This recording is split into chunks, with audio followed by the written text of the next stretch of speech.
السلام علیکم ورحمۃ اللہ وبرکاتہ۔ وعلیکم السلام ورحمۃ اللہ وبرکاتہ۔ عالم اسلام کے مسلمانوں کے لیے خوشخبری۔ باب العلم انواریہ ایجوکیشنل سوسائٹی کے تحت چلنے والا ادارہ جامعہ انواریہ کے زیر اہتمام قرآن مجید کی تفسیر کے علاوہ حدیث شریف و فقہ کی مشہور و معروف معتبر و مستند صحاح ستہ کو ملا کر جملہ 25 کتابوں کی ویڈیو ریکارڈنگ کا سلسلہ شروع کیا جا چکا ہے۔ اسی کی ایک سنہری کڑی جامع ترمذی شریف کا درس بھی ہے جو الحمدللہ جاری و ساری ہے۔ بیات شیخ المشائخ حضرت سید محمد عبد القدیر الحسینی المعروف نورانی پاشا رحمۃ اللہ علیہ، بانی و فاؤنڈر جامعہ انواریہ و باب العلم انواریہ ایجوکیشنل سوسائٹی حیدرآباد۔ سب سے پہلے عربی عبارت پڑھی جائے گی، پھر حدیث شریف کا ترجمہ کیا جائے گا اور مختصر سی تشریح بیان کی جائے گی تاکہ احادیث شریفہ کا منشا اور مقصد ظاہر ہو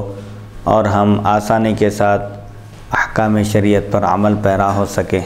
اللہ تعالیٰ سے دعا ہے کہ وہ ہم کو سننے اور سنانے سے زیادہ احکام شریعت پر عمل کرنے کی توفیق عطا فرمائے، آمین۔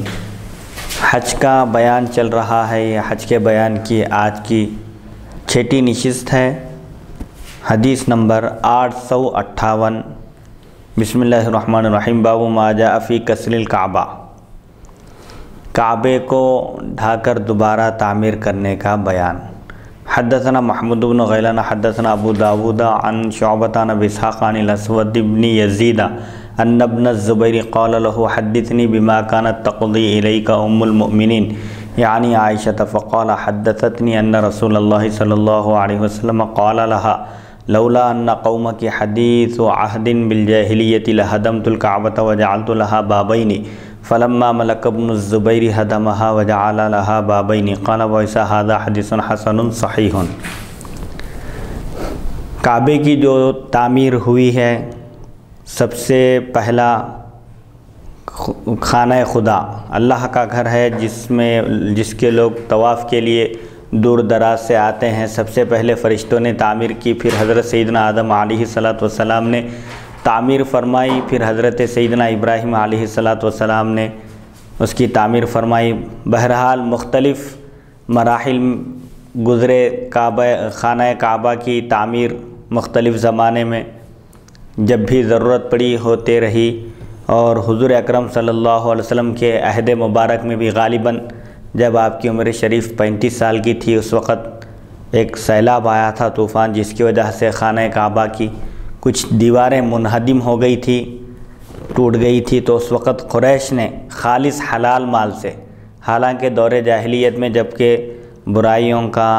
دورہ تھا، اس کے باوجود قریش کا خانہ کعبہ کا احترام کرتے تھے، بیت اللہ کی تعظیم عظمت ان کے دلوں میں متمکن تھی، لہذا انہوں نے یہ ارادہ کیا کہ خانہ کعبہ کی جو دیواریں بارش کی وجہ سے، سیلاب کی وجہ سے منہدم ہو گئی ہیں، ان کو از سر نو تعمیر کیا جائے۔ اس کے لیے انہوں نے خالص حلال مال کا استعمال کیا۔ نتیجے میں حتیم کعبہ، جو کعبے کے پاس ایک دیوار ہے، وہ حصہ اصل میں کعبے کے اندر ہی کا حصہ ہے، لیکن چونکہ خالص حلال مال اس کو کعبے کے اندر شامل کرنے کے لیے کافی نہیں تھا، تو انہوں نے حتیم کو چھوڑ دیا، حتیم کعبہ کو۔ اسی لیے حتیم کعبہ کے اندر نماز پڑھنے سے کعبے کے اندر نماز پڑھنے کے برابر ثواب ملتا ہے، لیکن طواف کرتے وقت حتیم کے اندر سے نہیں گزریں گے بلکہ حتیم کے باہر سے طواف کیا جائے گا۔ آگے ایک حدیث میں آ رہا ہے، حضرت عائشہ صدیقہ رضی اللہ عنہا کی خواہش تھی کہ خانہ کعبہ کے اندر نماز ادا کریں، تو حضور صلی اللہ علیہ وسلم نے آپ کو حتیم کعبہ میں داخل فرمایا اور فرمایا کہ حتیم کے اندر نماز پڑھو، خانہ کعبہ کے اندر نماز پڑھنے کا ثواب ملے گا، اس لیے کہ دراصل حتیم خانہ کعبہ ہی کا ایک حصہ ہے۔ تمہاری قوم کے پاس اس وقت خالص حلال مال اس مقدار میں نہیں تھا کہ وہ حتیم کو بھی خانہ کعبہ میں شامل کر سکیں۔ تو اب اس سلسلے میں یہ جو حدیث آ رہی ہے، حضور صلی اللہ علیہ وسلم نے فرمایا کہ اگر مجھے، چونکہ قریش ابھی مسلمان ہوئے ہیں، کہیں پھر کفر کی طرف نہ لوٹیں، فتنے میں نہ پڑ جائیں، اس اندیشے سے میں خانہ کعبہ کی تعمیر، اس کے 2 دروازے بنانا چاہتا تھا، لیکن اس اندیشے سے میں اس ارادے کو اپنے پورا نہیں کیا۔ حضرت عائشہ صدیقہ رضی اللہ عنہا فرماتی ہیں نبی کریم صلی اللہ علیہ وسلم نے مجھ سے فرمایا اگر تمہاری قوم یعنی قریش اگر عہد جاہلیت کے قریب نہ ہوتی تو میں کعبہ مکرمہ کو توڑ کر اس میں 2 دروازے بناتا۔ پھر حضرت عبداللہ بن زبیر رضی اللہ عنہما نے اپنے دور حکومت میں دور خلافت میں سے توڑ کر 2 دروازے بنائے۔ امام ترمذی فرماتے ہیں یہ حدیث حسن صحیح ہے۔ حضور صلی اللہ علیہ وسلم نے حضرت عائشہ صدیقہ رضی اللہ عنہا سے فرمایا کیونکہ قریش ابھی مسلمان ہوئے ہیں، دور جاہلیت سے ابھی باہر نکلے ہیں، میرا یہ ارادہ تھا کہ خانہ کعبہ کی دوبارہ تعمیر کروں اور اس کے 2 دروازے بناؤں، لیکن چونکہ قریش کے فتنے میں پڑ جانے کا مجھے ڈر ہے اسی لیے میں اپنے اس ارادے کو پورا نہیں کر رہا ہوں۔ حضور صلی اللہ علیہ وسلم کا منشا اور مقصد تھا کہ خانہ کعبہ کے 2 دروازے بنائے جائیں، تو چونکہ فتنے کا جہاں ڈر ہو اندیشہ ہو وہاں پر کوئی اگر کام درست بھی ہو بہتر بھی ہو تو دفع فتنے کے لیے لوگوں کو ان کے ایمان کی حفاظت کے لیے وہاں پر اس کام سے رک جانا یہ شریعت اس کی تعلیم دیتی ہے۔ حضور صلی اللہ علیہ وسلم کی حیات طیبہ میں بہت سارے ایسے واقعات ملیں گے جس میں آپ محض اس وجہ سے کہ کہیں لوگ فتنے میں نہ پڑ جائیں، کہیں امت مشقت میں نہ پڑ جائے، اسی وجہ سے آپ بعض کاموں سے آپ رک گئے۔ جب حضرت عبداللہ بن زبیر رضی اللہ عنہ کی حکومت کا دور آیا آپ کی خلافت کا، تو آپ نے حضور صلی اللہ علیہ وسلم کے منشا اور مقصد کے مطابق خانہ کعبہ کے 2 دروازے بنائے، چونکہ اس وقت تک اسلام غالب ہو چکا تھا، دور دور تک اسلام پھیل چکا تھا اور وہ بات نہیں رہی تھی۔ اس کی ایک نظیر ہم کو زیارت قبور کے بارے میں بھی ملتی ہے۔ حضور صلی اللہ علیہ وسلم نے ابتدائے اسلام میں زیارت قبور سے منع کیا تھا، بعد میں آپ نے اس کی اجازت دی اور فرمایا کہ سنو میں نے تم کو قبروں کی زیارت سے منع کیا تھا، اب تم کو اجازت ہے قبروں کی زیارت کیا کرو، کیونکہ قبروں کی زیارت کرنے سے دنیا سے بے رغبتی پیدا ہوتی ہے اور آخرت کی یاد تازہ ہوتی ہے، ہمیشہ بندے کے پیش نظر آخرت ہوتی ہے۔ تو آپ نے ابتدا میں اس لیے منع کیا تھا کہ کہیں زیارت کے عنوان سے لوگ عبادت نہ کرنے لگیں، اسی لیے آپ نے ابتدا میں زیارت قبور سے منع فرمایا تھا، لیکن بعد میں آپ نے اس کی اجازت مرحمت فرمائی۔ زیارت قبور کرنا شرک یا حرام یا بدعت نہیں ہے، بلکہ رسول اللہ صلی اللہ علیہ وسلم خود ہر سال شہدائے احد کی زیارت کے لیے تشریف لے جاتے تھے۔ زیارت اور عبادت میں زمین آسمان کا فرق ہے۔ غیر اللہ کی عبادت شرک ہے، لیکن غیر اللہ کی زیارت شرک نہیں ہے۔ حدیث نمبر 859، باب ما جاء فی الصلاۃ فی الحجر، حتیم کعبہ میں نماز پڑھنے کا بیان۔ حدثنا قتیبہ حدثنا عبد العزیز بن محمد بن علقمہ بن ابی علقمہ عن ابیہ عن عائشہ قالت كنت احب ان ادخل البیت فاصلی فیہ فاخذ رسول اللہ صلی اللہ علیہ وسلم بیدی فادخلنی الحجر وقال صلی فی الحجر نرت دخول البیت فانما هو قطعۃ من البیت ولكن قومك استقصروه حين بنوا الكعبة فاخرجوه من البيت قال ویسا هذا حدیث حسن صحیح وعلقمۃ بن ابی علقمۃ هو علقمۃ بن بلال۔ حتیم کعبہ میں نماز پڑھنے کا بیان۔ حضرت عائشہ صدیقہ رضی اللہ عنہا فرماتی ہیں میں چاہتی تھی کہ خانہ کعبہ میں داخل ہو کر نماز ادا کروں،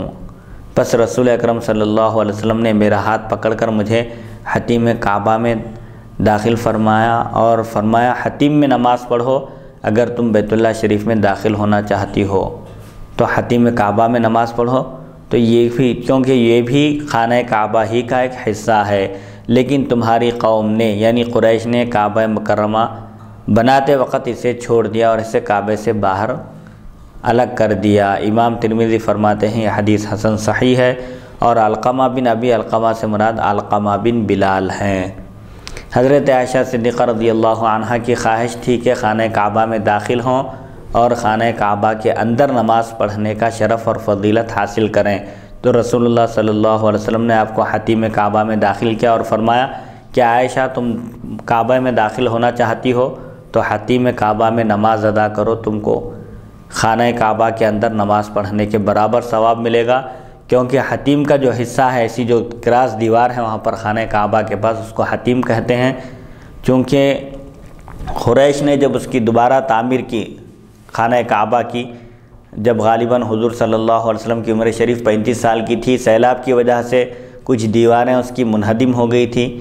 تو اس کو انہوں نے درست کیا تھا۔ اس وقت خالص حلال مال جمع کیا گیا،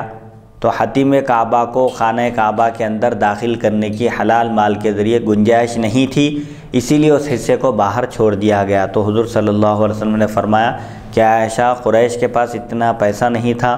خالص حلال مال جس کے ذریعے وہ حتیم کعبہ کو بھی خانہ کعبہ میں شامل کر سکیں، اس کی وجہ سے انہوں نے حتیم کعبہ کو چھوڑ دیا۔ لہٰذا خانہ کعبہ میں داخل ہو کر نماز پڑھنے کا شرف حاصل کرنا چاہتی ہو تو حتیم کعبہ میں نماز پڑھو، تم کو خانہ کعبہ کے اندر نماز پڑھنے کے برابر ثواب ملے گا۔ حدیث نمبر 861، باب ما جاء فی فضل الحجر الاسود والرکن والمقام، حجر اسود اور مقام ابراہیم اور رکن یمانی کی فضیلت کا بیان۔ حدثنا قتيبة حدثنا جرير عن عطاء بن السائب عن سعيد بن جبير عن ابن عباس قال قال رسول الله صلى الله عليه وسلم نزل الحجر الأسود من الجنة وهو أشد بياضا من اللبن فسودته خطايا بني آدم۔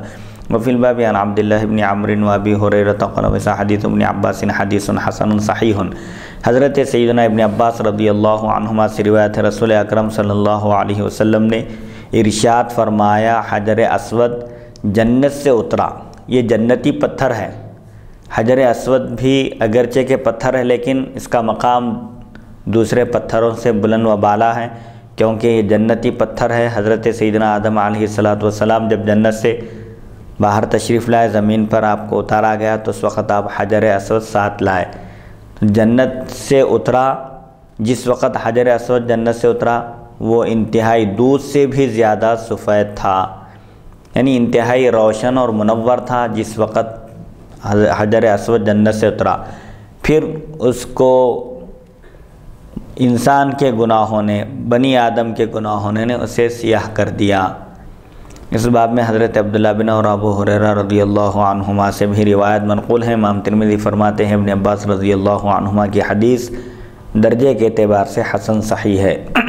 حجر اسود جس وقت جنت سے اترا تھا اس وقت انتہائی روشن، منور، نورانی تھا، لیکن انسان کے گناہوں کو، بنی آدم کے گناہوں کو جذب کرتے ہوئے وہ آج کالا ہو گیا ہے۔ اس لیے حجر اسود کو جو بوسہ دیا جاتا ہے، حجر اسود قیامت کے دن مومن کے ایمان کی گواہی دے گا، منافق کے نفاق کی گواہی دے گا۔ بنی آدم کے یعنی انسانوں کے گناہوں کو حجر اسود اپنے اندر جذب کر لیتا ہے اور بندہ گناہوں سے پاک ہو جاتا ہے، اسی وجہ سے وہ پتھر کالا ہو گیا ہے، ورنہ جس وقت وہ جنت سے اترا تھا انتہائی روشن اور منور تھا۔ اس سے حجر اسود کی فضیلت اور اس کی برتری معلوم ہوتی ہے، جیسا کہ سیدنا علی بن ابی طالب کرم اللہ وجہہ نے بھی حضرت عمر رضی اللہ عنہ کے جواب میں فرمایا تھا، جب حضرت عمر نے کہا تھا کہ حجر اسود کو بوسہ دیتے ہوئے آپ نے فرمایا تھا کہ اے حجر اسود، تو بھی ایک پتھر ہے، نہ نفع پہنچانے کی تیرے اندر طاقت ہے اور نہ ہی نقصان پہنچانے کی، لیکن چونکہ رسول اللہ صلی اللہ علیہ وسلم نے تجھ کو بوسہ دیا تھا اسی لیے میں بھی تجھ کو بوسہ دے رہا ہوں۔ تو حضرت علی نے فرمایا تھا کہ یقیناً یہ ایک پتھر ہے، لیکن اللہ کے فضل سے، اس کی قدرت سے اس کے اندر اللہ نے یہ طاقت رکھی ہے کہ وہ بنی آدم کے ایمان کی، جو مومن ہیں اس کو بوسہ دے رہے ہیں، ان کے ایمان کی قیامت کے دن گواہی دے گا، اور جو منافق ہے اس کے باوجود وہ اس کو بوسہ دے رہا ہے تو اس کے بھی نفاق کی قیامت کے دن گواہی دے گا۔ مومنوں کے حق میں یہ نافع ہے اور منافقوں کے حق میں یہ نقصان پہنچانے والا ہے۔ حدیث نمبر 861، حدثنا قتيبة حدثنا يزيد بن زريع عن رجاء أبي يحيى قال سمعت مسافعا الحاجب يقول سمعت عبد الله بن عمرو يقول سمعت رسول الله صلى الله عليه وسلم يقول إن الركن والمقام ياقوتتان من ياقوت الجنة طمس الله نورهما ولو لم يطمس نورهما لأضاءتا ما بين المشرق والمغرب۔ قال بعث هذا يروى عن عبد الله بن عمرو موقوفا قوله وفيه عن انس اذن وهو حدیث غریب۔ حضرت عبداللہ بن عمر رضی اللہ عنہ فرماتے ہیں میں نے نبی اکرم صلی اللہ علیہ وسلم کو ارشاد فرماتے ہوئے سنا، یقیناً حجر اسود، یقیناً رکن یمانی اور مقام یعنی مقام ابراہیم جنت کے یاقوتوں میں سے 2 یاقوت ہیں، انتہائی قیمتی ہیرے جواہرات جو ہوتے ہیں، جیسے یاقوت ہے، زمرد ہے، تو یہ دونوں چیزیں، حجر اسود کا بھی ذکر ہے بعض روایتوں میں رکن یمانی اور مقام ابراہیم کا ذکر ہے کہ یہ جنتی یاقوت ہیں، اللہ تعالیٰ نے ان کی روشنی کو مٹا دیا، کیونکہ اگر اللہ تعالیٰ مقام ابراہیم، رکن یمانی، حجر اسود کی اگر روشنی کو نہ مٹاتا تو ضرور ما بین المشرق والمغرب، مشرق اور مغرب کے درمیان کا پورا حصہ ان دونوں کی وجہ سے روشن ہو جاتا اور منور ہو جاتا۔ یعنی ان دونوں کی روشنی اور نورانیت اس قدر تھی کہ اگر اللہ تعالیٰ ان کی نورانیت کو اور ان کی روشنی کو ختم نہ کرتا تو یہ دونوں مشرق اور مغرب کو روشن کر دیتے تھے، پوری دنیا ان دونوں کے نور سے روشن اور منور ہو جاتی تھی۔ بہرحال حجر اسود کی روشنی جہاں تک پہنچی اتنا حصہ حرم کہلایا، قابل احترام ہے، تعظیم کرنا اس کی فرض ہے، اور اس میں کسی قسم کی قتل و غارت گری یا جو بھی جیسا کہ احکام بیان کیے گئے ہیں، حرم کا علاقہ اللہ تعالیٰ نے اس کو محترم بنایا ہے، وہاں پر قتل و غارت گری نہیں ہوگی، جھگڑا نہیں ہوگا، لڑائی جنگ وغیرہ کرنا منع ہے۔ اللہ تعالیٰ نے رکن یمانی اور مقام ابراہیم ان دونوں کو جنت سے اتارا ہے، حجر اسود کو اور رکن یمانی کو جنت سے اتارا ہے، اور ان کی جو روشنی تھی اللہ تعالیٰ نے ان کو کم کر دیا ہے۔ اگر اللہ تعالیٰ ان کی روشنی کو کم نہ کرتا، وہ اپنی حقیقی روشنی پر باقی رہتے تو وہ مشرق اور مغرب کو روشن کر دیتے تھے، پوری دنیا ان دونوں سے روشن ہو جاتی تھی۔ سبحان اللہ، سبحان اللہ۔ اور جنت کی یاقوت ہیں، جنت کی یاقوتوں میں سے 2 یاقوت ہیں، یہ کوئی معمولی چیز نہیں ہے بلکہ جنت سے زمین پر اتارے گئے ہیں۔ امام ترمذی فرماتے ہیں حضرت عبداللہ بن عمرو کا اپنا قول ہے، یعنی حدیث موقوف ہے، موقوف اس حدیث کو کہتے ہیں جس کی سند صرف صحابی تک پہنچے۔ اس بارے میں حضرت انس رضی اللہ عنہ سے بھی روایت منقول ہے، اور وہ غریب حدیث ہے، یعنی ایک ہی راوی سے مروی ہے۔ حدیث نمبر 862، باب ما جاء فی الخروج الی منی والمقام بہا، منی کی طرف جانا اور وہاں ٹھہرنا۔ مناسک حج میں منی میں قیام کرنا اور منی کو پہنچنا یہ بھی لازم ہے حجاج کرام کے لیے۔ حدیث نمبر 862، حدثنا ابو سعید الاشج حدثنا عبداللہ بن الاجلح عن اسماعیل بن مسلم عن عطاء عن ابن عباس قال صلی بنا رسول اللہ صلی اللہ علیہ وسلم بمنى الظہر والعصر والمغرب والعشاء والفجر ثم غدا الى عرفات قال واسماعیل بن مسلم قد تكلم فيه۔ حضرت ابن عباس رضی اللہ عنہما سے مروی ہے رسول اکرم صلی اللہ علیہ وسلم نے ہمیں مقام منی میں ظہر، عصر، مغرب، عشاء اور صبح کی نمازیں پڑھائیں، یعنی منی میں پورا ایک دن آپ نے قیام فرمایا، ظہر عصر کی نماز، مغرب، عشاء اور فجر کی نماز آپ نے وہاں پر پڑھائی، اور پھر عرفات کی طرف تشریف لے گئے۔ حجاج کرام کے لیے منی کو جانا لازم ہے، منی میں قیام کرنا ہے، پورا ایک دن قیام کرنا ہے، پھر منی سے 9 ذی الحج کے دن عرفہ کی طرف پہنچنا ہے۔ حضور صلی اللہ علیہ وسلم بھی منی تشریف لے گئے اور 5 وقتہ نمازیں پوری ایک دن آپ نے وہاں پر قیام فرمایا، اور ظہر، عصر، مغرب، عشاء، فجر کی نماز آپ نے پڑھائی، وہاں پر امامت فرمائی۔ پھر 9 کی فجر پڑھانے کے بعد آپ 9 ذی الحج کی فجر کے بعد آپ عرفہ کی طرف تشریف لے گئے۔ امام ترمذی فرماتے ہیں اسماعیل بن مسلم کے بارے میں کلام کیا گیا ہے، یہ جیسا کہ امام ترمذی کا طریقہ ہے، وہ راویوں پر جو گفتگو کی جاتی ہے ناقدین حدیث کی طرف سے کلام ہوتا ہے تو اس کا بھی ذکر کرتے ہیں۔ حدیث نمبر 863، حدثنا ابو سعید الاشج حدثنا عبداللہ بن الاجلح الأعمش عن الحکم عن مقسم عن ابن عباس ان النبی صلی اللہ علیہ وسلم صلی بمنى الظہر والفجر ثم غدا الى عرفات وفی الباب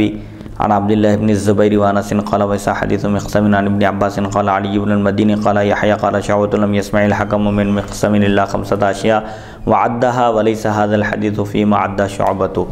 حضرت ابن عباس رضی اللہ عنہما سے روایت ہے، فرماتے ہیں رسول اکرم صلی اللہ علیہ وسلم نے ہمیں منی میں ظہر اور فجر کی نماز پڑھائی،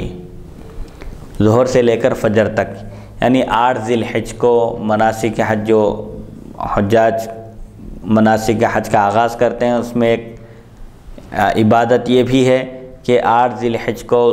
منی پہنچنا ہے اور منی میں پورا ایک دن قیام کرنا ہے، ظہر سے لے کر 9 کی فجر تک وہاں پر نمازیں ادا کرنا ہے۔ حضور صلی اللہ علیہ وسلم کا بھی عمل ہے، تو حضور صلی اللہ علیہ وسلم مینا میں ہم کو ظہر اور فجر کی نماز آپ نے پڑھائی اور اول وقت میں ہی عرفہ کی طرف تشریف لے گئے۔ 9 ذی الحجہ کی فجر پڑھاتے ہی آپ فوراً عرفہ کی طرف روانہ ہوئے۔ اس باب میں حضرت عبداللہ بن زبیر اور انس رضی اللہ عنہم سے بھی روایت مذکور ہیں۔ امام ترمذی فرماتے ہیں علی بن مدینی نے بواسطہ یحییٰ شعبہ کا قول نقل کیا کہ حکم نے مقسم سے صرف 5 حدیثیں سنی ہیں، شعبہ نے ان حدیثوں کو شمار کرتے ہوئے اس حدیث کا ذکر نہیں کیا۔ بہرحال یہ جو مختلف روایتیں آتی ہیں اس میں امام ترمذی وضاحت کرتے ہیں کہ فلاں روایت کے مقابلے میں زیادہ صحیح ہے، فلاں روایت میں جو راوی کا ذکر ہے وہ راوی جن سے روایت کر رہے ہیں ان سے صرف انہوں نے 5 حدیثیں سنی ہیں جیسا کہ اس میں بیان کر رہے ہیں، لیکن ان 5 حدیثوں میں اس حدیث کا ذکر نہیں ہے۔ حدیث نمبر 864 باب ما جاء ان منا مناخ من سبق۔ مینا پہلے پہنچنے والوں کی جگہ ہے، جو پہلے پہنچ جائے اور جس کو جہاں جگہ ملے وہ وہاں قیام کرے، پڑاؤ ڈال دے۔ حدیث نمبر 864 حدثنا یوسف بن عیسیٰ و محمد بن عبانہ قال حدثنا وکیع عن اسرائیل عن ابراہیم بن مہاجر عن یوسف بن ماہک عن امہ مسیکۃ عن عائشۃ قالت قلنا یا رسول اللہ الا نبنی لک بیتا یظلک بمنا قال لا منا مناخ من سبق قال وهذا حدیث حسن۔ حضرت عائشہ صدیقہ رضی اللہ عنہ فرماتی ہیں ہم نے عرض کیا یا رسول اللہ صلی اللہ علیہ وسلم کیا آپ کے لیے ہم مینا میں سایہ دار جگہ نہ بنائیں؟ تو آپ صلی اللہ علیہ وسلم نے فرمایا نہیں، مینا ان لوگوں کی جگہ ہے جو پہلے وہاں پہنچ جائیں۔ امام ترمذی فرماتے ہیں یہ حدیث درجے کے اعتبار سے حسن صحیح ہے۔ صحابہ کرام نے حضور صلی اللہ علیہ وسلم سے عرض کیا مینا میں جب قیام کرنا ہے اگر آپ اجازت مرحمت فرمائیں تو ہم آپ کے لیے خیمہ نصب کریں گے، ایک ایسا عارضی خیمہ بنائیں گے جس سے آپ کو سہولت ہو کہ آپ دھوپ کے وقت سایہ حاصل کر سکیں، آرام فرما سکیں۔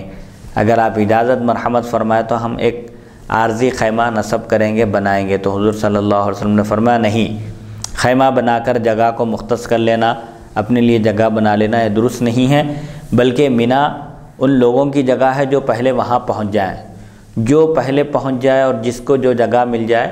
وہ اس جگہ قیام کرے اور کسی کو تکلیف نہ پہنچائے، یا کوئی پہلے پہنچ جائے اور اپنی جگہ مختص کر لے تو اس کو اس کی جگہ سے نہ ہٹائے۔ اس میں بھی تعلیم دی جا رہی ہے امت کو کہ اپنے قول اور فعل سے یا اپنے عمل سے کسی کو تکلیف نہ پہنچے، جس کو جہاں جگہ ملے وہ وہاں بیٹھ جائے، کسی کو تکلیف نہ پہنچائے۔ حدیث نمبر 865 باب ما جاء فی تقصیر الصلاۃ بمنا، مینا میں نماز میں قصر کرنے کا بیان۔ حدثنا قتیبہ حدثنا ابو الاحوص عن ابی اسحاق عن حارثۃ بن وهب قال صلیت مع النبی صلی اللہ علیہ وسلم بمنا آمن ما كان الناس واکثره ركعتين وفي الباب عن ابن مسعود وابن عمر وانس قال حديث حارثة بن وهب حديث حسن صحيح وروي عن ابن مسعود انه قال صليت مع النبي صلى الله عليه وسلم بمنى ركعتين ومع ابي بكر ومع عمر وعثمان ركعتين صدرا من امارته وقد اختلف اهل العلم في تقصير الصلاة بمنى لأهل مكة أن يقصروا الصلاة بمنى إلا من كان بمنى مسافرا وهو قول ابن جريج وسفيان الثوري ويحيى بن سعيد القطان والشافعي وأحمد وإسحاق وقال بعضهم لا بأس لأهل مكة أن يقصروا الصلاة بمنى وهو قول الأوزاعي ومالك وسفيان بن عيينة وعبد الرحمن بن مهدي۔ حضرت حارثہ بن وہب رضی اللہ عنہ فرماتے ہیں میں نے مینا میں حضور صلی اللہ علیہ وسلم کے ساتھ 2 رکعتیں نماز ادا کی، حالانکہ لوگ اس وقت بہت امن میں اور بہت زیادہ تھے۔ قرآن مجید میں اللہ تعالیٰ نے ارشاد فرمایا ان خفتم، یعنی وہاں پر جہاں پر نماز کو قصر کرنے کی اجازت دی گئی ہے قرآن مجید میں خوف کے ساتھ ہے وہ، اگر تم کو اندیشہ ہو کفار کی جانب سے یا کسی چیز کا خطرہ ہو تو نماز میں قصر کرو۔ تو اس سے بعض علماء نے بعض فقہاء نے یہ سمجھا کہ اگر خوف ہو خطرہ ہو تو نماز میں قصر کرنا چاہیے، ورنہ پوری نماز پڑھنا چاہیے۔ لیکن احادیث شریفہ سے یہ بات ثابت ہے چاہے خوف ہو یا نہ ہو، سفر مطلق مشقت کا نام ہے، کیونکہ سفر میں مشقت ہوتی ہے، اسی لیے اللہ نے 4 رکعت والی نماز میں تخفیف فرمائی 4 رکعت کے بجائے، جیسے ظہر ہے، عصر ہے، عشاء ہے، 2 رکعت پڑھنا چاہیے مسافر کے لیے، یہ احکام ہیں۔ اسی لیے حضور صلی اللہ علیہ وسلم نے ایک موقع پر ارشاد فرمایا کہ اللہ تعالیٰ نے جب تم کو اجازت مرحمت فرمائی ہے، یہ تحفہ عنایت فرمایا ہے، تو اللہ کے تحفے کو قبول کرو۔ اسی لیے احناف کے پاس قصر واجب ہے سفر میں، اب چاہے سفر میں مشقت ہو یا نہ ہو۔ حالانکہ اس زمانے میں سفر ایک مشکل ترین کام تھا، اونٹوں پر سفر کرتے تھے، پیدل سفر کرتے تھے لوگ، گھوڑوں پر سفر کرتے تھے، مشقت اور مصیبت اٹھانا پڑتا تھا۔ لیکن اس زمانے میں ہوائی جہاز کا سفر ہے، ٹرین کا سفر ہے، مہینوں کا سفر دنوں میں طے ہوتا ہے۔ لیکن اس کے باوجود اگر کوئی شرعی اعتبار سے 48 میل یعنی 72 کلومیٹر اپنے وطن اصلی سے 72 کلومیٹر کا ارادہ کر کے نکلے، تو اس کے لیے احناف کے پاس واجب ہے کہ وہ 4 رکعت والی نماز 2 رکعت پڑھے، جیسے ظہر ہے، عصر ہے اور عشاء ہے۔ فجر میں اور مغرب میں کوئی قصر نہیں ہے، 2 رکعت فجر میں پوری پڑھی جائے گی اور مغرب کی 3 رکعت پوری پڑھی جائے گی۔ البتہ 4 رکعت والی نماز میں قصر کرنا احناف کے پاس واجب ہے۔ امام شافعی، امام احمد اور امام اسحاق اور دیگر حضرات کے پاس قصر واجب نہیں ہے، پوری نماز بھی پڑھ سکتے ہیں۔ تو اب یہاں پر یہ صحابی یہی بتا رہے ہیں کہ میں مینا میں نبی کریم صلی اللہ علیہ وسلم کے ساتھ نماز پڑھا، حالانکہ کسی قسم کا کوئی خوف نہیں تھا، لوگوں کی کثرت تھی، اس کے باوجود حضور صلی اللہ علیہ وسلم نے 2 رکعت نماز ادا فرمائی۔ یعنی چونکہ سفر کی مسافت تھی، مسافر کا اطلاق ہوتا تھا، اس لیے وہاں پر 2 رکعت نماز ادا کی گئی۔ اس باب میں حضرت عبداللہ بن مسعود، ابن عمر اور انس رضی اللہ عنہم سے بھی روایات مذکور ہیں۔ امام ترمذی فرماتے ہیں حدیث حارثہ بن وہب حسن صحیح ہے۔ حضرت ابن مسعود رضی اللہ عنہ سے روایت ہے، فرماتے ہیں میں نے نبی کریم صلی اللہ علیہ وسلم،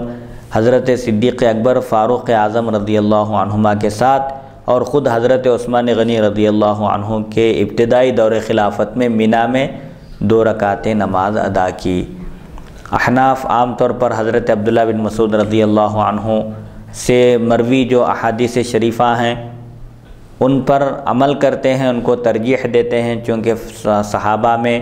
آپ کا ایک خاص مقام ہے، فقہ میں آپ کو ملکہ حاصل تھا۔ خود حضور صلی اللہ علیہ وسلم نے آپ کے فضائل بیان فرمایا اور فرمایا کہ اگر میں بغیر کسی مشورے کے کسی کو خلیفہ نامزد کرتا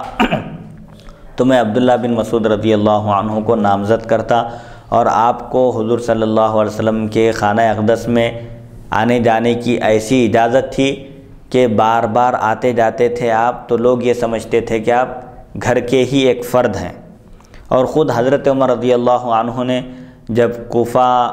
بسایا گیا اور وہاں پر علماء کی ضرورت تھی، تو آپ نے حضرت عبداللہ بن مسعود رضی اللہ عنہ کو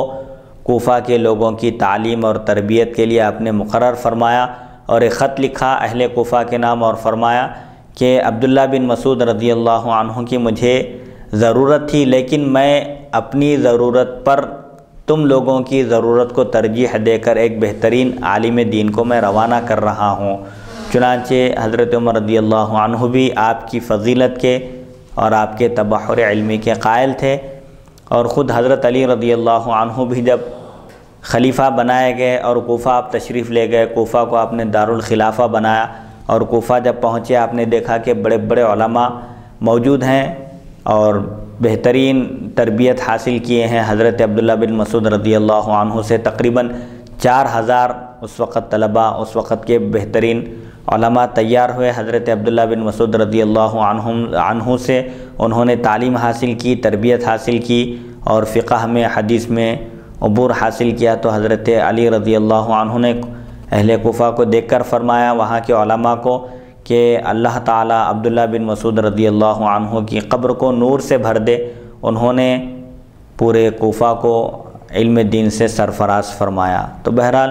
حضرت عبداللہ بن مسعود فرماتے ہیں میں مینا میں حضور صلی اللہ علیہ وسلم کے پیچھے بھی نماز پڑھنے کا شرف حاصل کیا۔ آپ نے قصر فرمایا، مینا میں 4 رکعت والی نماز 2 رکعت پڑھائی۔ خود سیدنا ابو بکر صدیق رضی اللہ عنہ کا جب عہد خلافت آیا تو آپ نے بھی ایسا ہی کیا، خود فاروق اعظم رضی اللہ عنہ نے بھی ایسا ہی کیا، اور حضرت عثمان رضی اللہ عنہ نے بھی مینا میں اپنے دور خلافت کے ابتدا میں، شروع میں آپ نے 2 رکعت نماز ادا فرمائی۔ پھر بعد میں آپ کا رجحان بدل گیا، آپ چونکہ وہ سفر کا اطلاق نہیں ہوتا تھا اس وقت، اس لیے آپ نے پھر 4 رکعت نماز ادا کرنا شروع کی۔ مکے والوں کے لیے مینا میں نماز قصر کرنے کے بارے میں علماء کا اختلاف ہے۔ اب جو باہر سے حج کے لیے جا رہے ہیں ظاہر بات ہے وہ تو مسافر کہلائیں گے، لیکن مکے سے مینا کو جانے والے پر مسافر کا اطلاق ہوتا ہے، یعنی مکے سے مینا کو جانے والا مسافر کہلاتا ہے یا نہیں، اس بارے میں علماء کا فقہا کا اختلاف ہے۔ بعض علماء فرماتے ہیں اہل مکہ مینا میں قصر نہ کریں۔ بعض علماء کا یہ قول ہے کہ جو مکے کے رہنے والے ہیں، مکی ہیں، ان حضرات کو قصر کرنے کی اجازت نہیں ہے کیونکہ وہ مسافر نہیں ہیں۔ البتہ جو آفاقی ہیں، مکے کے علاوہ دوسری جگہ سے آنے والے ہیں اور 72 کلومیٹر کا سفر وہ طے کر کے آ رہے ہیں، 48 میل، تو ان کو قصر کرنا چاہیے کیونکہ وہ مسافر ہیں۔ خود مکے کا رہنے والا ہے اور وہ مینا کو جا رہا ہے تو مسافر نہیں کہلاتا بعض علماء کے پاس، کیونکہ قصر صرف مسافر کے لیے ہے۔ یہ کس کا قول ہے؟ ابن جریج، سفیان ثوری، یحییٰ بن سعید القطان، امام شافعی، امام احمد اور امام اسحاق رحمہ اللہ کا یہی قول ہے کہ مکے کا رہنے والا اگر مینا جائے تو قصر نہ کرے چونکہ وہ مسافر نہیں ہیں، 4 رکعت والی نماز پوری 4 رکعت ہی پڑھے۔ لیکن بعض علماء کے پاس اہل مکہ بھی مینا میں قصر کر سکتے ہیں۔ بعض علماء فرماتے ہیں کہ اگرچہ کہ وہ مکے کے رہنے والے ہیں لیکن مینا جب جائیں تو ان کو قصر کرنے کی اجازت ہے، قصر کر سکتے ہیں۔ امام اوزاعی، امام مالک، سفیان ابن عیینہ اور عبد الرحمن بن مہدی رحمہ اللہ اسی بات کے قائل ہیں۔ بہرحال مکہ مکرمہ سے اگر مینا کا جو سفر ہے، مینا تک پہنچنے کی جو مسافت ہے، اگر وہ شرعی مسافت ہے 48 میل ہے تو قصر کرنا چاہیے، اور اگر 48 میل نہ ہو، مکے کے رہنے والے ہیں تو ان کو قصر کی اجازت نہیں ہے۔ حدیث نمبر 866، باب ما جاء فی الوقوف بعرفات والدعاء فیہا، میدان عرفات میں ٹھہرنے اور دعا کرنے کا بیان۔ وقوف عرفہ حج کا اعظم ترین رکن ہے۔ اگر یہ رکن کسی کو مل جائے، ادا ہو جائے تو اس کا حج مکمل ہو گیا، حج ادا ہو گیا، اور خدا نخواستہ کسی وجہ سے یہ رکن چھوٹ جائے تو حج ادا نہیں ہوگا، پھر اگلے سال اس کی قضا، اس کو دوبارہ ادا کرنا لازم ہے۔ اسی لیے اس میں اتنی گنجائش دی گئی ہے کہ اگر کوئی شخص بے ہوش ہو جائے یا بیمار ہو یا میدان عرفات تک پہنچنے کی سخت قدرت نہ ہو، تب بھی اس کو میدان عرفات سے گزار دیا جائے۔ بے ہوشی کی حالت میں اگر وہاں سے گزر بھی جائے، بیماری کی حالت میں 1 منٹ کے لیے اگر ٹھہر بھی جائے تو اس کا وقوف ادا ہو جاتا ہے۔ حج کا یہ اعظم ترین رکن ہے، وقوف عرفہ اہم ترین رکن ہے۔ اگر یہ رکن ادا ہو جائے تو سمجھیے کہ حج مکمل ہو گیا، اور اگر یہ رکن ادا نہ ہو سکے تو حج مکمل نہیں ہوا۔ حدثنا قتيبة حدثنا سفيان بن عيينة عن عمرو بن دينار عن عمرو بن عبد الله بن صفوان عن يزيد بن شيبان قال أتانا ابن مربع الأنصاري ونحن وقوف بالموقف مكانا يباعده عمرو فقال إني رسول الله صلى الله عليه وسلم إليكم يقول كونوا على مشاعركم فإنكم على إرث من إرث إبراهيم وفي الباب عن علي وعائشة وجبير بن مطعم والشريد بن السويد الثقفي قال وعيسى حديث ابن مربع حديث حسن لا نعرفه إلا من حديث ابن عيينة عن عمرو بن دينار وابن مربع اسمه يزيد بن مربع الأنصاري وإنما يعرف له هذا الحديث الواحد۔ یزید بن شیبان فرماتے ہیں ہمارے پاس ابن مربع انصاری صحابی ہیں، انصاری تشریف لائے، اس حال میں کہ ہم اس وقت میدان عرفہ میں اپنی اپنی جگہ ٹھہرے ہوئے تھے، جسے عمرو دور بتاتے تھے۔ صحابہ فرماتے ہیں کہ ہم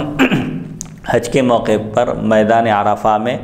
اپنی اپنی جگہ، جس کو جہاں پر جگہ ملی وہاں ہم ٹھہرے ہوئے تھے، لیکن یہ صحابی کہتے تھے کہ آپ لوگ جہاں ٹھہرے ہوئے ہیں وہ میدان عرفہ نہیں ہے، دور ٹھہرے ہوئے ہیں آپ لوگ میدان عرفہ سے۔ تو انہوں نے فرمایا میں تمہاری طرف نبی کریم صلی اللہ علیہ وسلم کا قاصد ہوں۔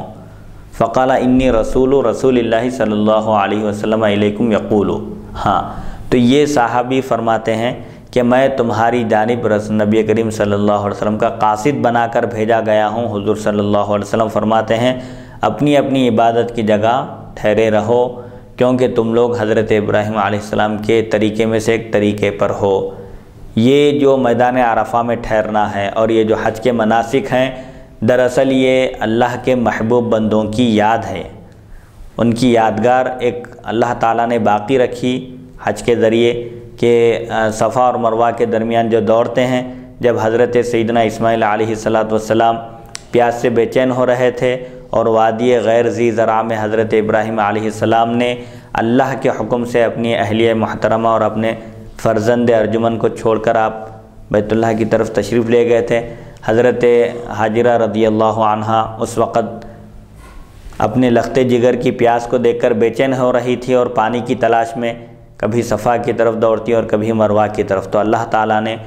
اس ادا کو آپ کی باقی رکھا اور قیامت تک کے لیے صفا اور مروہ کے درمیان سعی کرنے کو واجب قرار دیا۔ صفا اور مروہ کے درمیان دوڑنا واجب ہے، دراصل یہ اللہ کے محبوب بندوں کی ادائیں ہیں۔ تو بہرحال حضور صلی اللہ علیہ وسلم کی جانب سے وہ قاصد بن کر آئے تھے اور فرمائے کہ تم لوگ چونکہ ابراہیم علیہ السلام کے اولاد میں سے ہو، ان کے طریقے میں تم کو یہ چیز بھی ملی ہے کہ میدان عرفہ میں جہاں ٹھہرنا ہے وہاں پر ٹھہرو۔ عام طور پر عرب جو اپنے آپ کو برتر اور اعلیٰ سمجھتے تھے، وہ عام لوگ جہاں سے نکل کر جاتے تھے وہاں سے نہیں نکلتے تھے اور کہتے تھے کہ ہم حضرت ابراہیم علیہ السلام کی آل میں سے ہیں، اولاد میں سے ہیں، ہمارا ایک مقام الگ ہے، ہم عام لوگوں کے ساتھ نہیں ٹھہریں گے۔ تو اس کی تردید کر دی گئی کہ اسلام ایک ایسا مذہب ہے، ایک ایسا دین ہے جو مساوات کی تعلیم دیتا ہے، جو یہ کہتا ہے کہ عرب کو عجم پر اور کسی گورے کو کالے پر فضیلت اس وجہ سے نہیں ہے کہ ایک عربی النسل ہے یا بڑے خاندان کا ہے، بلکہ فضیلت محض تقوی اور پرہیزگاری کی وجہ سے ہے۔ اللہ کے پاس بھی معیار تقوی اور پرہیزگاری ہے، بزرگی کے معیار تقوی اور پرہیزگاری ہے، خاندان اور قبائل نہیں ہے۔ خاندان اور قبائل کی تقسیم تو محض آپس میں ایک دوسرے کو پہچاننے اور شناخت کے لیے ہے۔ اس باب میں حضرت علی، حضرت عائشہ، جبیر بن مطعم اور شرید بن سوید ثقفی رضی اللہ عنہم سے بھی روایت مذکور ہے۔ امام ترمذی فرماتے ہیں ابن مربع کی حدیث حسن ہے، ہم اسے صرف ابن عیینہ کی روایت سے پہچانتے ہیں جو عمرو بن دینار سے روایت کی گئی ہے۔ ابن مربع کا نام یزید بن مربع انصاری ہیں، ان سے صرف یہی ایک حدیث معروف ہے، اس صحابی سے صرف یہی ایک حدیث مروی ہے۔ بہرحال صحابہ میں بھی مختلف صحابہ ہیں، بعض سے بے شمار احادیث شریفہ مروی ہیں اور بعض صحابہ ایسے بھی گزرے ہیں جن سے صرف ایک ہی حدیث مروی ہے۔ حدیث نمبر 867 حدثنا محمد بن عبد العال الصنعانی البصری حدثنا محمد بن عبد الرحمن الطفاوی حدثنا هشام بن عروة عن أبيه عن عائشة قالت كانت قريش ومن كان على دينها وهم الحمص يقفون بالمزدلفة يقولون نحن قطين الله وكان من سواهم يقفون بعرفة فأنزل الله عز وجل ثم أفيضوا من حيث أفاض الناس قال ويس هذا حديث حسن صحيح ومعنى هذا الحديث أن أهل مكة كانوا لا يخرجون من الحرم وعرفة خارج من الحرم فأهل مكة كانوا يقفون بالمزدلفة ويقولون نحن قطين الله يعني سكان الله ومن سوى أهل مكة كانوا يقفون بعرفات فأنزل الله تعالى ثم أفيضوا من حيث أفاض الناس والحمص هم أهل الحرم۔ ابھی جیسا کہ اس اوپر والی حدیث کی تشریح میں ذکر کیا گیا کہ جو حمص تھے، قریش تھے، وہ لوگ اپنے آپ کو اعلیٰ اور برتر سمجھتے تھے اور عرفہ کی طرف نہیں جاتے تھے، حرم ہی میں ٹھہرے ہوئے رہتے تھے، حالانکہ حرم اور عرفہ یہ دونوں الگ الگ ہیں۔ تو اس کی تردید کر دی گئی اور اللہ تعالیٰ نے حکم دیا کہ جیسے عام لوگ حرم سے نکل کر منا جا رہے ہیں، پھر منا سے مزدلفہ، بہرحال وہاں سے پھر منا سے عرفہ جا رہے ہیں، ایسے ہی تم لوگوں کو بھی عرفہ میں قیام کرنا چاہیے، لوگوں سے الگ نہیں ہونا چاہیے۔ حضرت عائشہ صدیقہ رضی اللہ عنہا سے روایت ہے قریش اور وہ لوگ جو ان کے دین پر تھے، یعنی حمص حضرت ابراہیم علیہ السلام کے دین پر جو چل رہے تھے، چلتے تھے، وہ لوگ اور قریش یہ لوگ کیا کرتے تھے؟ مزدلفہ میں ٹھہر جاتے اور عرفات نہیں جاتے تھے۔ حج کے ایام میں، حج کے دنوں میں، حج کے زمانے میں یہ لوگ تمام مناسک ادا کرتے تھے، لیکن مزدلفہ میں جب جاتے تو مزدلفہ سے عرفات کی طرف نہیں جاتے تھے اور کہتے تھے کہ ہم اللہ تعالیٰ کے گھر کے مجاور ہیں اور ہم اللہ کے گھر کے باشندے ہیں، ہمارا مقام دوسرے لوگوں کی طرح نہیں ہے، ہمارا مقام ان سے بلند و برتر ہے، ہم مزدلفہ میں ہی ٹھہرے رہیں گے، عرفات نہیں جائیں گے، جبکہ دوسرے لوگ عرفات میں ٹھہرتے۔ اس پر اللہ تعالیٰ نے یہ آیت نازل فرمائی، سورہ بقرہ کی آیت ہے، اعوذ باللہ من الشیطان الرجیم، ثم افیضوا من حیث افاض الناس، مزدلفہ سے نکلنے کا حکم دیا جا رہا ہے، پھر تم نکلو جہاں سے لوگ نکل رہے ہیں، یعنی پھر وہاں سے واپس لوٹو جہاں سے لوگ واپس لوٹتے ہیں، واپس آتے ہیں، یعنی مزدلفہ سے منا کی طرف، عرفات کی طرف جانا چاہیے۔ تم کو بھی عرفات میں کھڑے ہونا چاہیے، عام لوگوں سے الگ نہیں ہونا چاہیے۔ امام ترمذی فرماتے ہیں یہ حدیث حسن صحیح ہے، اور اس کا مطلب کیا ہے؟ اس حدیث شریف کا مطلب یہ ہے کہ اہل مکہ حرم سے باہر نہیں جاتے تھے، اور عرفات حرم سے باہر ہے۔ میدان عرفہ میں ٹھہرنا یہ بھی حج کا ایک عظیم ترین رکن ہے۔ قریش اور جو دین ابراہیمی پر جو چلنے والے تھے وہ لوگ اپنے آپ کو برتر سمجھتے تھے، قریش دوسرے لوگوں کو معمولی اور حقیر سمجھتے تھے، اور بس حرم ہی میں قیام کرتے تھے، عرفات کو نہیں جاتے تھے، حالانکہ عرفات حرم سے باہر کا علاقہ ہے۔ تو اللہ تعالیٰ نے فرمایا کہ جیسے لوگ نکل رہے ہیں مزدلفہ سے نکل کر، منا سے نکل کر عرفات جا رہے ہیں، تم کو بھی عرفات جانا چاہیے۔ تو وہ لوگ کیا کہتے تھے؟ اہل مکہ مزدلفہ میں ٹھہر جاتے اور کہتے لوگ ہم اللہ تعالیٰ کے قطین یعنی اس کے گھر کے باشندے ہیں، بیت اللہ خانہ کعبہ کے ہم مجاور ہیں، رہنے والے ہیں،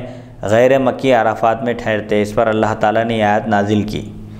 جو مکے کے رہنے والے ہیں وہ لوگ حرم سے باہر نہیں جاتے تھے، قریش ہے جیسے اور حمص ہے، وہ لوگ صرف حرم ہی میں ٹھہرتے، مزدلفہ میں ٹھہرتے، وہاں سے عرفات کو نہیں جاتے تھے۔ تو اللہ تعالیٰ نے فرمایا کہ عرفات کو جانا ہر ایک کے لیے لازم ہے، چاہے وہ مکی ہو یا آفاقی۔ اس پر اللہ تعالیٰ نے آیت نازل کی، پھر تم وہاں سے واپس لوٹو جہاں سے لوگ واپس آتے ہیں۔ حمص سے مراد کیا ہے؟ اہل حرم ہے، جو مکہ کے رہنے والے ہیں، حرم کے باشندے ہیں، وہ لوگ حمص کہلاتے ہیں۔ تو ان کو بھی حکم دیا گیا، جیسے عام لوگ، آفاقی لوگ، مکے سے باہر سے آنے والے لوگ جیسے عرفہ کو جاتے ہیں، مزدلفہ میں قیام کرتے ہیں، منا میں ٹھہرتے ہیں، تم کو بھی یہ تمام ارکان ادا کرنا چاہیے۔ حدیث نمبر 868، باب ما جاء ان عرفۃ کلھا موقف،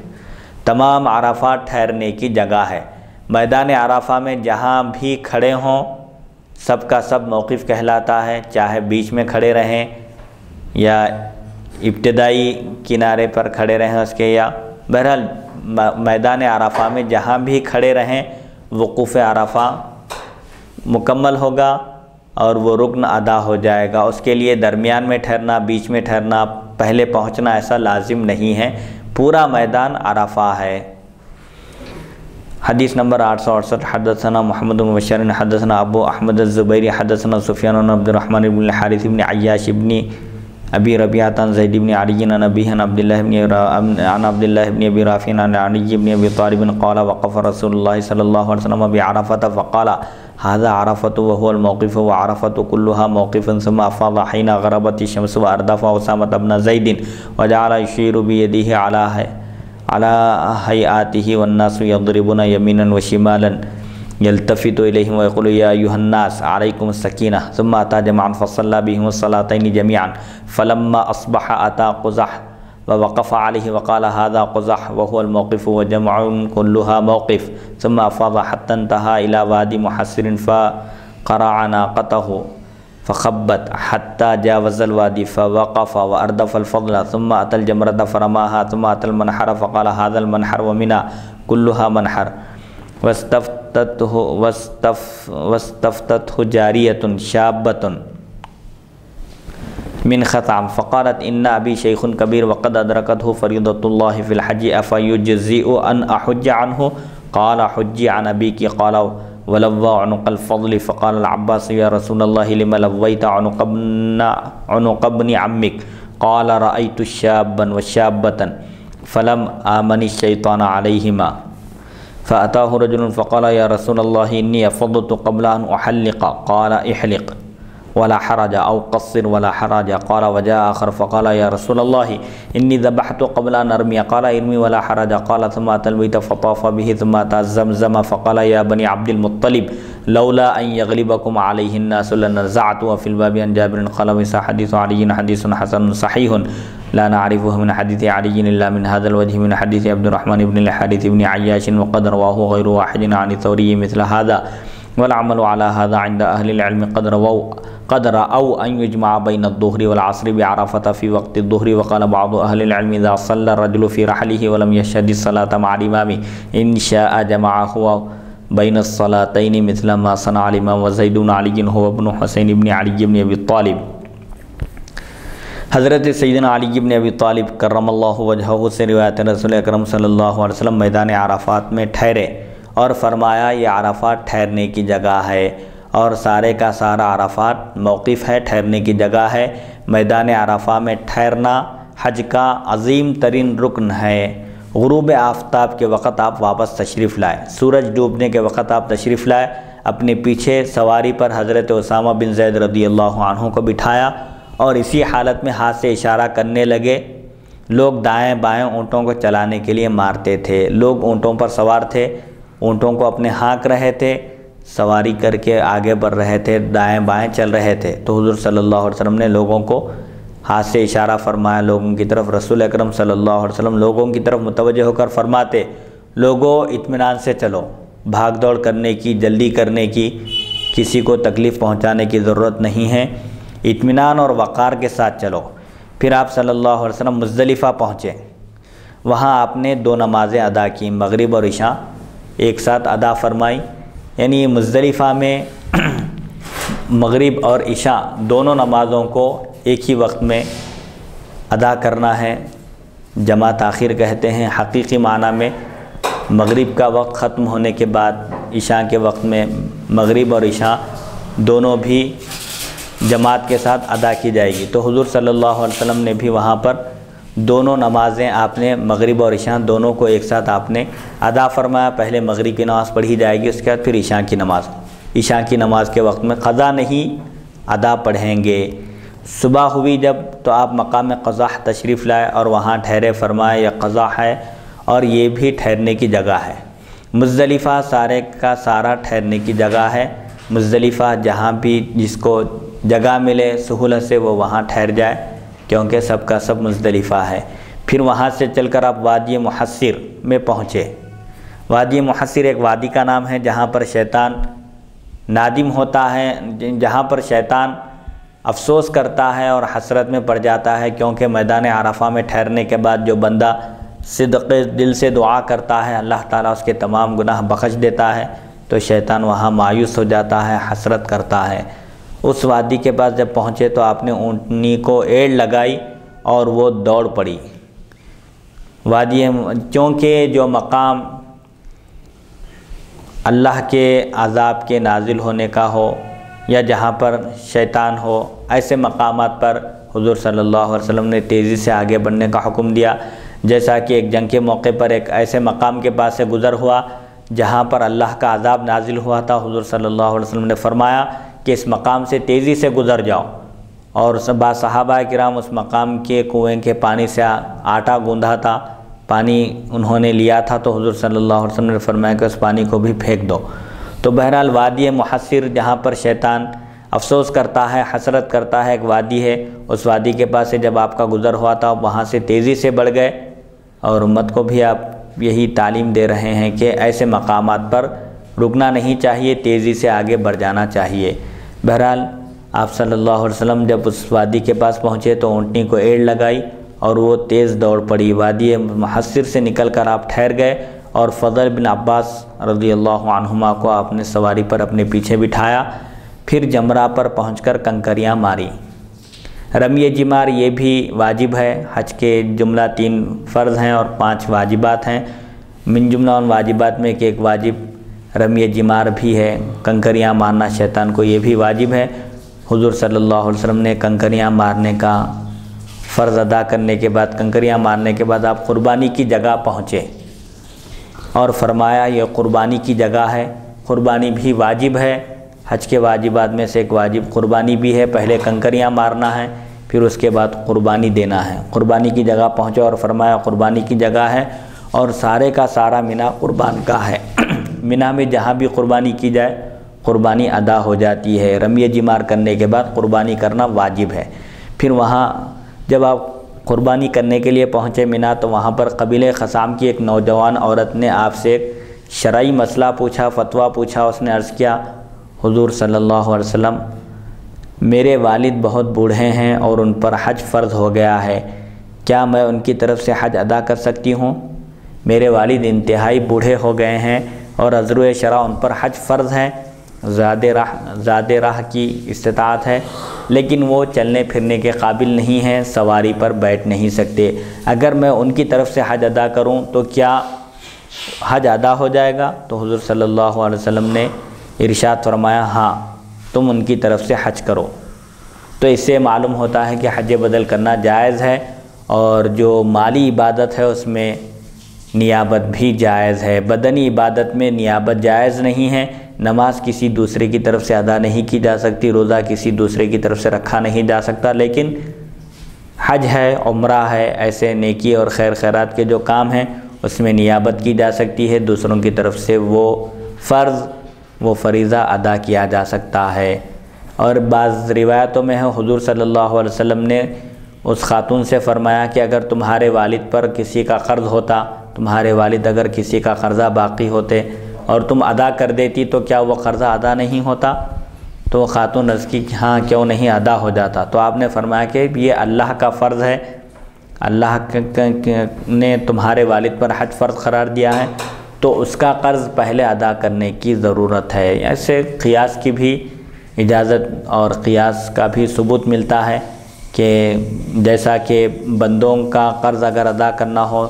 تو کوئی دوسرا بھی ادا کر دے تو ادا ہو جاتا ہے، ایسے ہی یہ اللہ کا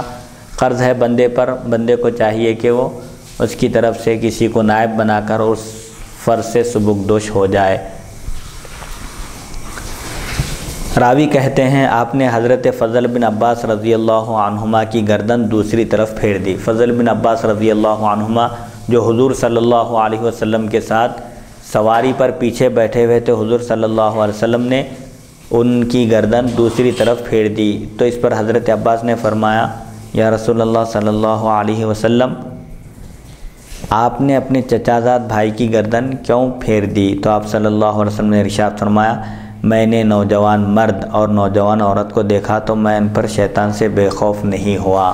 یعنی جو عورت مسئلہ پوچھ رہی ہے، شرعی مسئلہ پوچھ رہی تھی، نوجوان عورت تھی، احرام باندھی ہوئی تھی، چونکہ چہرہ پورا ڈھانکنا نہیں ہے، تو ایسی صورت میں چونکہ فضل بن عباس بھی نوجوان ہیں، اسی لیے احتیاطاً، کیونکہ مومن مردوں کو بھی قرآن مجید میں اللہ نے حکم دیا کہ وہ اپنی نظر نیچی رکھیں، تو میں چونکہ ان دونوں کے تعلق سے مجھے فکر ہوئی کہ کہیں شیطان ان دونوں کو پھسلا نہ دے، اسی لیے میں نے فضل بن عباس رضی اللہ عنہما کا رخ دوسری طرف پھیر دیا تاکہ نظر ہی نہ پڑے، اور بشری تقاضے کے اعتبار سے ہو سکتا ہے کہ ان کی نظر پڑے اور ان کے دل میں کچھ خیال آئے، اسی لیے میں نے فوراً ان کی تربیت کے لیے، ان کی حفاظت کے لیے ان کا رخ دوسری طرف پھیر دیا۔ تو چہرہ بھی چونکہ حجاب میں داخل ہے، پردہ کرنا ہے، چہرے پر بھی نظر نہیں پڑنا ہے، اگر پہلی نظر پڑ جائے کسی غیر محرم پر اتفاقی طور پر تو فوراً نظر ہٹا لینا ہے۔ ایک شخص نے آ کر مسئلہ پوچھا، حضور صلی اللہ علیہ وسلم جب مناسک حج ادا فرما رہے تھے، چونکہ آپ مرجع خلائق تھے، اس وقت آپ صلی اللہ علیہ وسلم سے مسائل پوچھے جاتے تھے۔ ایک شخص نے آ کر پوچھا، یا رسول اللہ صلی اللہ علیہ وسلم میں نے سر منانے سے پہلے طواف افاضہ کر لیا،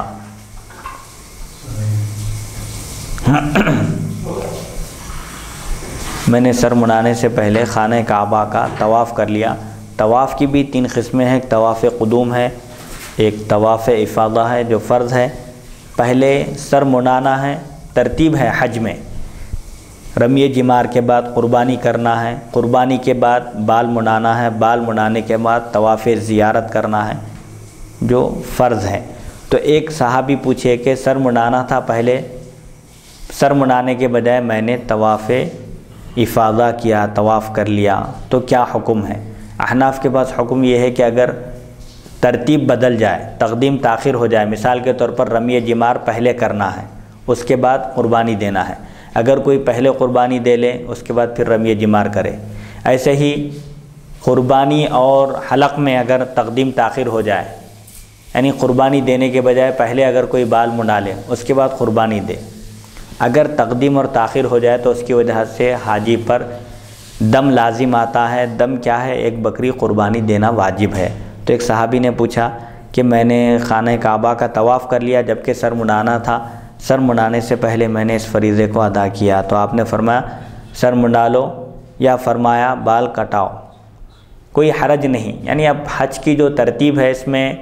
پہلے رمی جمار ہے، اس کے بعد پھر قربانی دینا ہے، قربانی دینے کے بعد بال منڈانا ہے، بال منڈانے کے بعد طواف زیارت کرنا ہے۔ اگر تقدیم تاخیر ہو جائے تو اس سے حج میں کوئی فرق نہیں آتا، البتہ دم واجب ہوتا ہے۔ ایک بکری قربانی دو، اس کے بعد جو مناسک ہیں وہ ادا کرتے چلے جاؤ۔ تو حضور صلی اللہ علیہ وسلم نے فرمایا طواف زیارت کر لیے، بال منڈاؤ، بال منڈانا افضل ہے پورے بال نکالنا۔ اگر کوئی پورے بال نکالنا نہ چاہے، قصر کرنا چاہے تو کچھ بال بھی کٹوا سکتا ہے، اس کی بھی اجازت ہے، لیکن فضیلت حلق کی ہے، جیسا کہ حضور صلی اللہ علیہ وسلم نے ایک حدیث میں فرمایا 3 مرتبہ آپ نے بال منڈانے والوں کے لیے اللہ تعالیٰ سے رحم کی درخواست کی، رحم اللہ المحلقین، آپ نے فرمایا اللہ تعالیٰ پورے سر منڈانے والوں پر رحم فرمائے۔ مقصرین کے لیے بھی درخواست کی صحابہ، تو 4تھی مرتبہ آپ نے فرمایا کہ اللہ تعالیٰ مقصرین پر بھی رحم فرمائے۔ تو اس سے معلوم ہوتا ہے کہ سر کے پورے بال منڈانا یہ افضل ہے، بہتر ہے، اور اگر کوئی نہ منڈائے چند بال بھی کٹوا دے تو کافی ہے، قصر بھی کرے تو کافی ہے۔ تو صحابی سے آپ نے فرمایا کہ طواف زیارت کر لیے ہیں، کوئی بات نہیں، بال اب سر منڈا لو یا بال کم کر لو۔ اور پھر جیسا کہ دیگر روایتوں میں ہے حضور صلی اللہ علیہ وسلم نے دم کا بھی ذکر فرمایا کہ تم پر دم واجب ہے، جو واجبات ہیں تقدیم اور تاخیر اگر اس میں ہو جائے تو حاجی پر ایک دم دینا واجب ہے۔ وہ دم کیا ہے؟ ایک بکرا قربانی دینا واجب ہے۔ راوی کہتے ہیں ایک دوسرے آدمی نے آ کر عرض کیا یا رسول اللہ صلی اللہ علیہ وسلم، میں نے کنکریاں پھینکنے سے پہلے جانور ذبح کر دیا، رمی جمار پہلے کرنا ہے، کنکریاں پہلے مارنا ہے اور قربانی بعد میں دینا ہے۔ تو ایک صحابی آ کے عرض کیا کہ میں پہلے قربانی دے دیا اور رمی جمار نہیں کیا، تو آپ نے فرمایا کنکریاں پھینکو، کوئی بات نہیں، قربانی کر دیے ٹھیک ہے، اب رمی جمار کر لو، تقدیم تاخیر ہو رہی ہے لیکن ارکان حج کے ادا ہو رہے ہیں، تقدیم تاخیر کی وجہ سے دم لازم آتا ہے، چونکہ یہ فرض نہیں ہے، پہلے یہ کرنا واجب ہے۔ اب واجب میں اگر تقدیم تاخیر ہو رہی ہے تو اس سے دم لازم ہے، ایک بکرا قربانی دے دو، حج ادا ہو جائے گا۔ رمی جمار کر لو، اب وہ چھوٹ گیا ہے فریضہ، اس کو ادا کر لو۔ پھر آپ بیت اللہ شریف کے بعد تشریف لائے، اس کا طواف فرمائے، اور پھر آپ زمزم پر تشریف لائے۔ بیت اللہ شریف کا طواف کرنے کے بعد آپ زمزم کے بعد تشریف لائے اور فرمایا بنی عبد المطلب، اگر مجھے یہ ڈر نہ ہوتا کہ لوگ تم پر غالب آ جائیں گے تو میں بھی زمزم کا پانی کھینچتا، یعنی ڈول سے سینتا اور پیتا۔ حضور صلی اللہ علیہ وسلم فرماتے ہیں کہ اگر میں ڈول سے سین کر زمزم کا پانی پیوں گا تو لوگ میری اتباع میں ایک دوسرے پر سبقت لے جانے کی کوشش کریں گے، اور بنو عبد المطلب کا یہ جو حق ہے سقایا کا، زمزم پلانے کا، اس سلسلے میں ان کو وہ لوگ ہو سکتا ہے کہ تکلیف پہنچائے، اور ہر شخص ڈول سے پانی سین کر پینا چاہے تو حجاج کی تعداد بڑھتے رہتی ہے اور آگے چل کر مسائل ہوں گے۔ محض اس اندیشے سے میں خود ڈول سے سین کر نہیں پی رہا ہوں، بلکہ جو سین کر رکھا گیا ہے پانی وہ میں نوش فرما رہا ہوں، حضور فرمائے۔ تو اس میں بھی یہ تعلیم ہے۔ اب تو اس زمانے میں جو کنویں کی جو اصلی صورت ہے وہ سب محفوظ کر دی گئی ہے، نلوں کے ذریعے زمزم کا پانی فراہم کیا جاتا ہے۔ اب یہ مسائل اب اس زمانے میں موجود نہیں رہے، کیونکہ اس زمانے میں بالکل سب آثار قدیمہ محفوظ تھے، کنواں بھی موجود تھا، آج بھی موجود ہے، لیکن اس کو محفوظ کر دیا گیا ہے، کسی کی اس کنویں تک رسائی نہیں ہے۔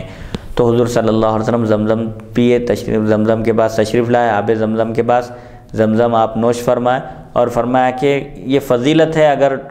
ڈول سے خود سین کر پئیں تو اس میں بڑی اچھی بات ہے، لیکن چونکہ امت اس کو سنت سمجھ کر یا میری اتباع میں ایسا کام کرنا چاہے گی اور نتیجے میں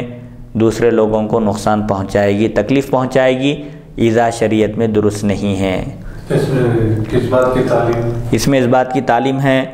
کہ کوئی ایسا کام جو حاصل کرنے کے لیے، جس کو حاصل کرنے کے لیے کسی کو تکلیف پہنچتی ہے، ایذا پہنچتی ہے، اور اس کام میں فضیلت ہو تو اس کو بھی ترک کرنا بہتر ہے۔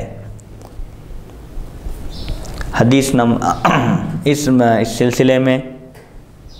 یعنی اس صورت میں ہر کوئی اتباع سنت میں زمزم کا پانی نکالنے کی کوشش کرے گا۔ اگر حضور صلی اللہ علیہ وسلم بھی اپنے دست مبارک سے ڈول سے پانی نکالتے تو اتباع سنت میں ہر شخص زمزم کا پانی نکالنے کی کوشش کرے گا، جو ایک مشکل کام ہوگا اور دوسرے لوگوں کو مشقت ہوگی، مشکل ہوگی۔ اس باب میں حضرت جابر رضی اللہ عنہ سے بھی روایت مذکور ہے۔ امام ترمذی فرماتے ہیں حدیث علی حسن صحیح ہے، ہم اسے صرف اسی سند یعنی عبد الرحمن بن حارث بن عیاش کی روایت سے پہچانتے ہیں۔ کئی راویوں نے سفیان ثوری سے اس کی مثل حدیث روایت کی ہے۔ علماء کا اس پر عمل ہے کہ عرفات میں ظہر اور عصر کی نماز ظہر کے وقت میں جمع کی جائے۔ عرفات یعنی 9 ذی الحج کے دن حاجیوں کے لیے ظہر اور عصر کی نماز ایک وقت میں پڑھنا ہے، یہ جمع حقیقی ہے۔ ظہر کے وقت میں عصر کی نماز بھی ادا کی جاتی ہے، جمع تقدیم کہتے ہیں۔ ایک نماز کو اس کے وقت سے پہلے پڑھنا یہ حجاج پر لازم ہے۔ میں عرفات کے دن 9 عرفہ کے دن 9 ذی الحج کو ظہر اور عصر ایک وقت میں پڑھنا ہے۔ بعض علماء فرماتے ہیں اگر کوئی شخص اپنے خیمے میں اکیلا نماز پڑھے جہاں وہ قیام کیا ہوا ہے، تنہا پڑھے اور امام کی جماعت میں شریک نہ ہو تو وہ بھی امام کے طریقے پر 2 نمازیں جمع کر کے پڑھ سکتا ہے، اس کو بھی اختیار ہے۔ اگر کوئی جماعت کے ساتھ نہ پڑھے، اپنے خیمے میں یا اپنے روم میں جہاں وہ رکا ہوا ہے وہیں پڑھ رہا ہے تو امام کی طرح وہ بھی ظہر اور عصر ایک وقت میں پڑھ سکتا ہے۔ زید بن علی سے مراد زید بن حسین بن علی رضی اللہ عنہم مراد ہیں۔ سیدنا امام حسین رضی اللہ عنہ کے فرزند سیدنا امام زین العابدین رضی اللہ عنہ مراد ہیں یہاں پر۔ حدیث نمبر 869 باب موادا فی الافاضۃ من عرفات، عرفات سے واپسی کا بیان۔ حدثنا محمد بن غیلان حدثنا وکیع وبشر بن السری وابو نعیم قالوا حدثنا سفیان بن عیینہ عن ابی الزبیر عن جابر ان النبی صلی اللہ علیہ وسلم اوضع فی وادی محصر وزاد فیہ بشر وافاض من جمع وعلیہ السکینۃ وامرهم بالسکینۃ وزاد فیہ ابو نعیم وامرهم ان يرموا بمثل هذا الخذف وقال لعلی لا اراکم بعد عامی هذا وقال لعلی لا اراکم بعد عامی هذا وفی الباب عن اسامۃ بن زید قال وصح حدیث جابر حدیث حسن صحیح۔ حضرت جابر رضی اللہ عنہ سے مروی ہے نبی اکرم صلی اللہ علیہ وسلم وادی محصر میں تیزی سے چلے۔ وادی محصر اس وادی کو کہتے ہیں جہاں پر شیطان حسرت کرتا ہے، افسوس کرتا ہے جب تمام انسانوں کے گناہ معاف کر دیے جاتے ہیں میدان عرفہ میں۔ تو اس وادی کے پاس سے جب آپ کا گزر ہوا تو وہاں سے تیزی سے چلے۔ بشر نے اس میں اضافہ کر کے کہا کہ آپ مزدلفہ سے واپس لوٹے۔ ایک روایت میں کچھ اضافہ بھی ہے، آپ اس حال میں کہ آپ پرسکون تھے،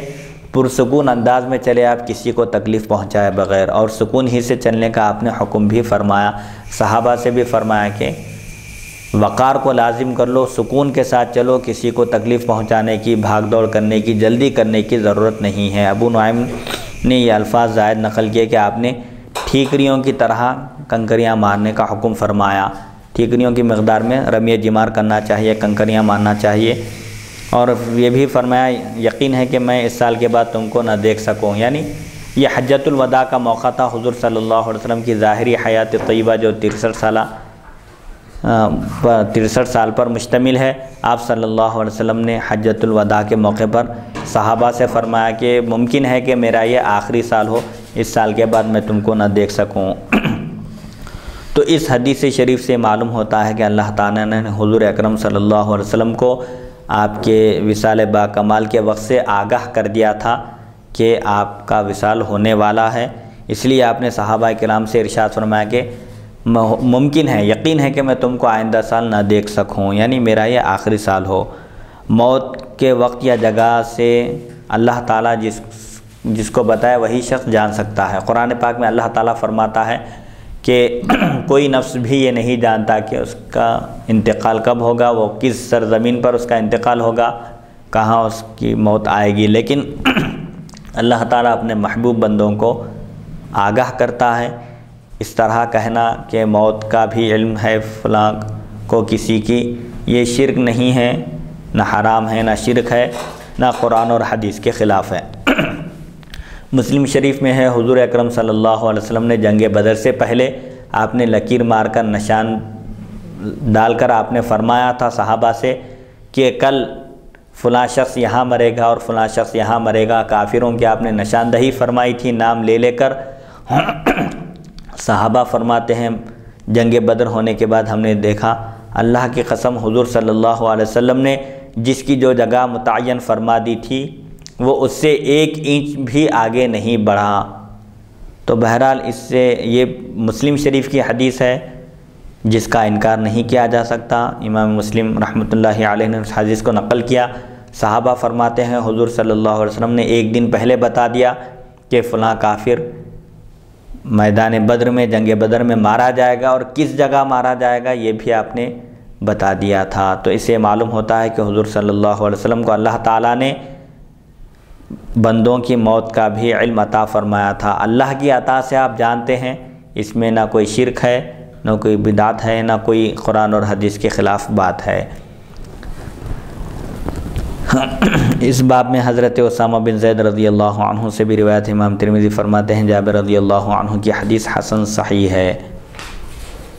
حدیث نمبر 870 باب ما جاء فی الجمع بین المغرب والعشاء بالمزدلفہ،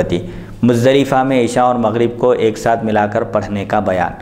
مزدلفہ میں جمع تاخیر ہے، یہ جمع حقیقی ہے، حقیقی معنی میں جمع ہے۔ مغرب کی نماز کا وقت ختم ہونے کے بعد عشاء کی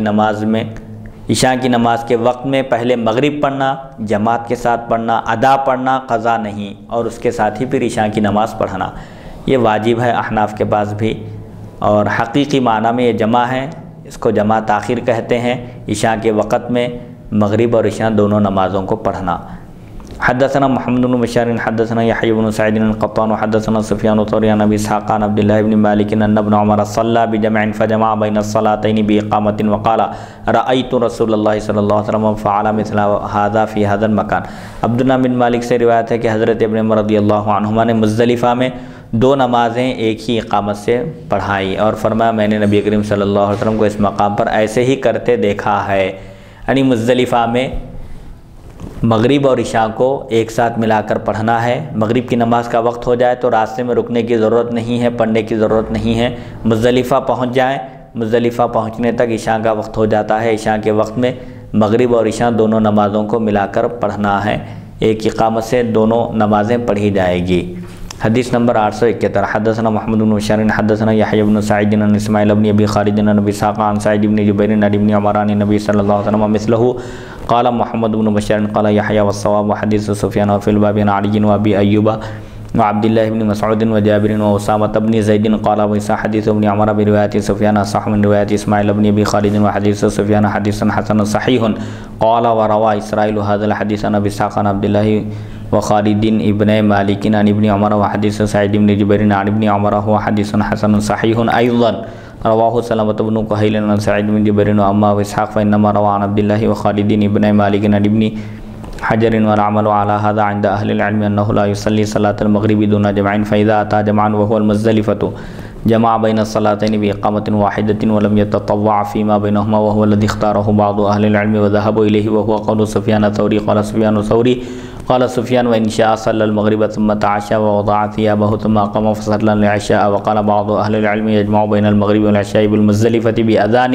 وإقامتين يؤذن لصلاة المغرب ويقيم ويصلي المغرب ثم يقيم ويصلي العشاء وهو قول الشافعي۔ حضرت سعید بن جبیر رضی اللہ عنہ نے حضرت ابن عمر رضی اللہ عنہما سے اس کی مثل مرفوع حدیث روایت کی ہے۔ مرفوع حدیث اس کو کہتے ہیں جس کی سند نبی کریم صلی اللہ علیہ وسلم تک پہنچے۔ محمد بن بشار یحییٰ کا قول نقل کرتے ہیں کہ حدیث سفیان بہتر ہے، مختلف راویوں سے مروی ہے، لیکن سفیان رضی اللہ عنہ سے جو حدیث اس سلسلے میں آئی ہے وہ بہتر ہے۔ اس باب میں حضرت علی، ابو ایوب، عبداللہ بن مسعود، جابر اور اسامہ بن زید رضی اللہ عنہم سے بھی روایت منقول ہیں۔ امام ترمذی فرماتے ہیں حدیث ابن عمر بروایت سفیان اسماعیل بن خالد کی روایت سے زیادہ صحیح ہے اور حدیث سفیان حسن صحیح ہے۔ اسرائیل نے یہ حدیث ابو اسحاق اور مالک کے 2 بیٹوں عبداللہ اور خالد کے واسطے سے حضرت ابن عمر رضی اللہ عنہما سے روایت کی۔ ابن عمر سے سعید بن جبیر کی روایت بھی حسن صحیح ہے۔ سلمہ بن کہیل نے اسے سعید بن جبیر سے روایت کیا ہے۔ ابو اسحاق نے مالک کے دونوں بیٹوں عبداللہ اور خالد کے واسطے سے حضرت ابن عمر رضی اللہ عنہما سے روایت کیا۔ علماء کا اس پر عمل ہے کہ مزدلفہ پہنچنے سے پہلے مغرب کی نماز نہ پڑھے، راستے میں مغرب کا وقت ہو جائے تب بھی نہ پڑھے۔ جب مزدلفہ پہنچے تو دونوں نمازوں کو ایک اقامت کے ساتھ جمع کرے، دونوں نماز ایک وقت میں پڑھے، اس کو جمع تاخیر کہتے ہیں۔ مغرب کی نماز کا وقت ختم ہو جاتا ہے، عشاء کی نماز کا وقت جب شروع ہوتا ہے تو مغرب پڑھے پہلے، اقامت کہہ کر پھر اس کے بعد عشاء کی نماز پڑھ لے، دونوں کے درمیان نفل نہ پڑھے، مغرب پڑھتے ہی 3 فرض پڑھتے ہی فوراً 4 رکعت عشاء کی فرض پڑھے۔ بعض علماء نے اس کو ہی اختیار کیا ہے اور سفیان ثوری کا بھی یہی قول ہے۔ سفیان ثوری فرماتے ہیں اگر چاہے تو مغرب پڑھ کر کھانا کھائے، کپڑے اتارے، پھر اقامت کے ساتھ عشاء کی نماز پڑھے۔ دونوں قول ہیں آپ کے، بہتر یہ ہے کہ دونوں نمازیں ایک ساتھ پڑھ لے۔ اگر چاہے تو اس کو اس بات کا بھی اختیار ہے کہ پہلے مزدلفہ پہنچنے کے بعد مغرب کی نماز پڑھے، تیار ہو جائے، کپڑے بدل لے، کھانا کھا لے، اس کے بعد پھر اقامت کہہ کر پھر عشاء کی نماز پڑھے۔ بعض علماء فرماتے ہیں مزدلفہ میں مغرب اور عشاء کو ایک اذان اور 2 تکبیروں کے ساتھ ادا کرے۔ بعض علماء یہ فرماتے ہیں کہ مزدلفہ پہنچنے کے بعد اذان دے، اذان ایک کافی ہے، مغرب کی نماز کے لیے اقامت کہے، پھر مغرب کی نماز کا سلام پھیرتے ہی پھر اقامت کہے، ایک اذان اور 2 اقامت سے یہ دونوں نمازیں ادا کرے اور نماز پڑھے، پھر اقامت کہہ کر عشاء۔ اچھا، مزدلفہ میں مغرب اور عشاء کو ایک اذان اور 2 اقامتوں کے ساتھ پڑھے، مغرب کی نماز کے لیے اذان اور اقامت کہے اور نماز پڑھے، پھر اقامت کہہ کر عشاء کی نماز پڑھے۔ امام شافعی رحمۃ اللہ علیہ کا یہی قول ہے کہ مغرب کی نماز مزدلفہ پہنچنے کے بعد اذان دے مغرب کی نماز کے لیے اور اقامت کہے، 3 رکعت مغرب کی نماز ادا کرے، اب پھر اذان نہ دے، صرف اقامت کہہ کر عشاء کی نماز پڑھ لے۔ ایک اذان اور 2 اقامت سے مزدلفہ میں مغرب اور عشاء کی نماز پڑھنا چاہیے۔ احناف کا بھی یہی قول ہے، ایک اذان دینا چاہیے اور مغرب کی نماز ادا کرتے ہی فوراً عشاء کی نماز پڑھ لے، ایک اذان اور 2 اقامت سے۔ حدیث نمبر 872، باب ما جاء من ادرک الامام بجمع فقد ادرک الحج۔ امام کو مزدلفہ میں پانے والے نے حج کو پا لیا، یعنی اگر کسی کو مزدلفہ میں امام مل جائے، مزدلفہ سے اصل جو ارکان شروع ہوتے ہیں حج کے مناسک، یہ بہت اہم ہیں۔ بہرحال حج میں 3 فرض ہیں اور 5 واجبات ہیں، اور حج کے سلسلے میں بہت ساری کتابیں اور ہدایات حجاج کرام کو موجودہ زمانے کے لحاظ سے حج کا لٹریچر، حج اور عمرے کا مختلف زبانوں میں بھی دستیاب ہے۔ اور حج ایک ایسی عبادت ہے جب تک پریکٹیکلی طور پر اس کو ادا نہ کیا جائے اس وقت تک یہ سمجھ میں نہیں آتے مسائل۔ اسی لیے چونکہ نماز ہے، روزہ ہے، ان مسائل سے روزانہ انسان دوچار ہوتا ہے، نماز پڑھتا ہے تو نماز کے مسائل سے واقف رہتا ہے، چونکہ روزانہ نماز ادا کی جاتی ہے۔ روزہ ہے، روزہ سال میں ایک مہینہ رکھا جاتا ہے، اس سے بھی مسائل سے واقفیت ہوتی ہے۔ لیکن حج کے مناسک ادا کرنے کے لیے ایک مرتبہ جب تک کوئی حج ادا نہ کرے اس وقت تک اس کو یہ ترتیب اور یہ مسائل ذہن نشین نہیں ہوتے۔ بہرحال حجاج کرام اور جو معتمرین ہیں، عمرے کو جانے والے ہیں، وہ لوگ اس سلسلے میں معلموں سے ہدایات حاصل کریں اور جس زبان سے بھی وہ واقف ہوں اس زبان میں حج اور عمرے کا لٹریچر اپنے ساتھ رکھیں۔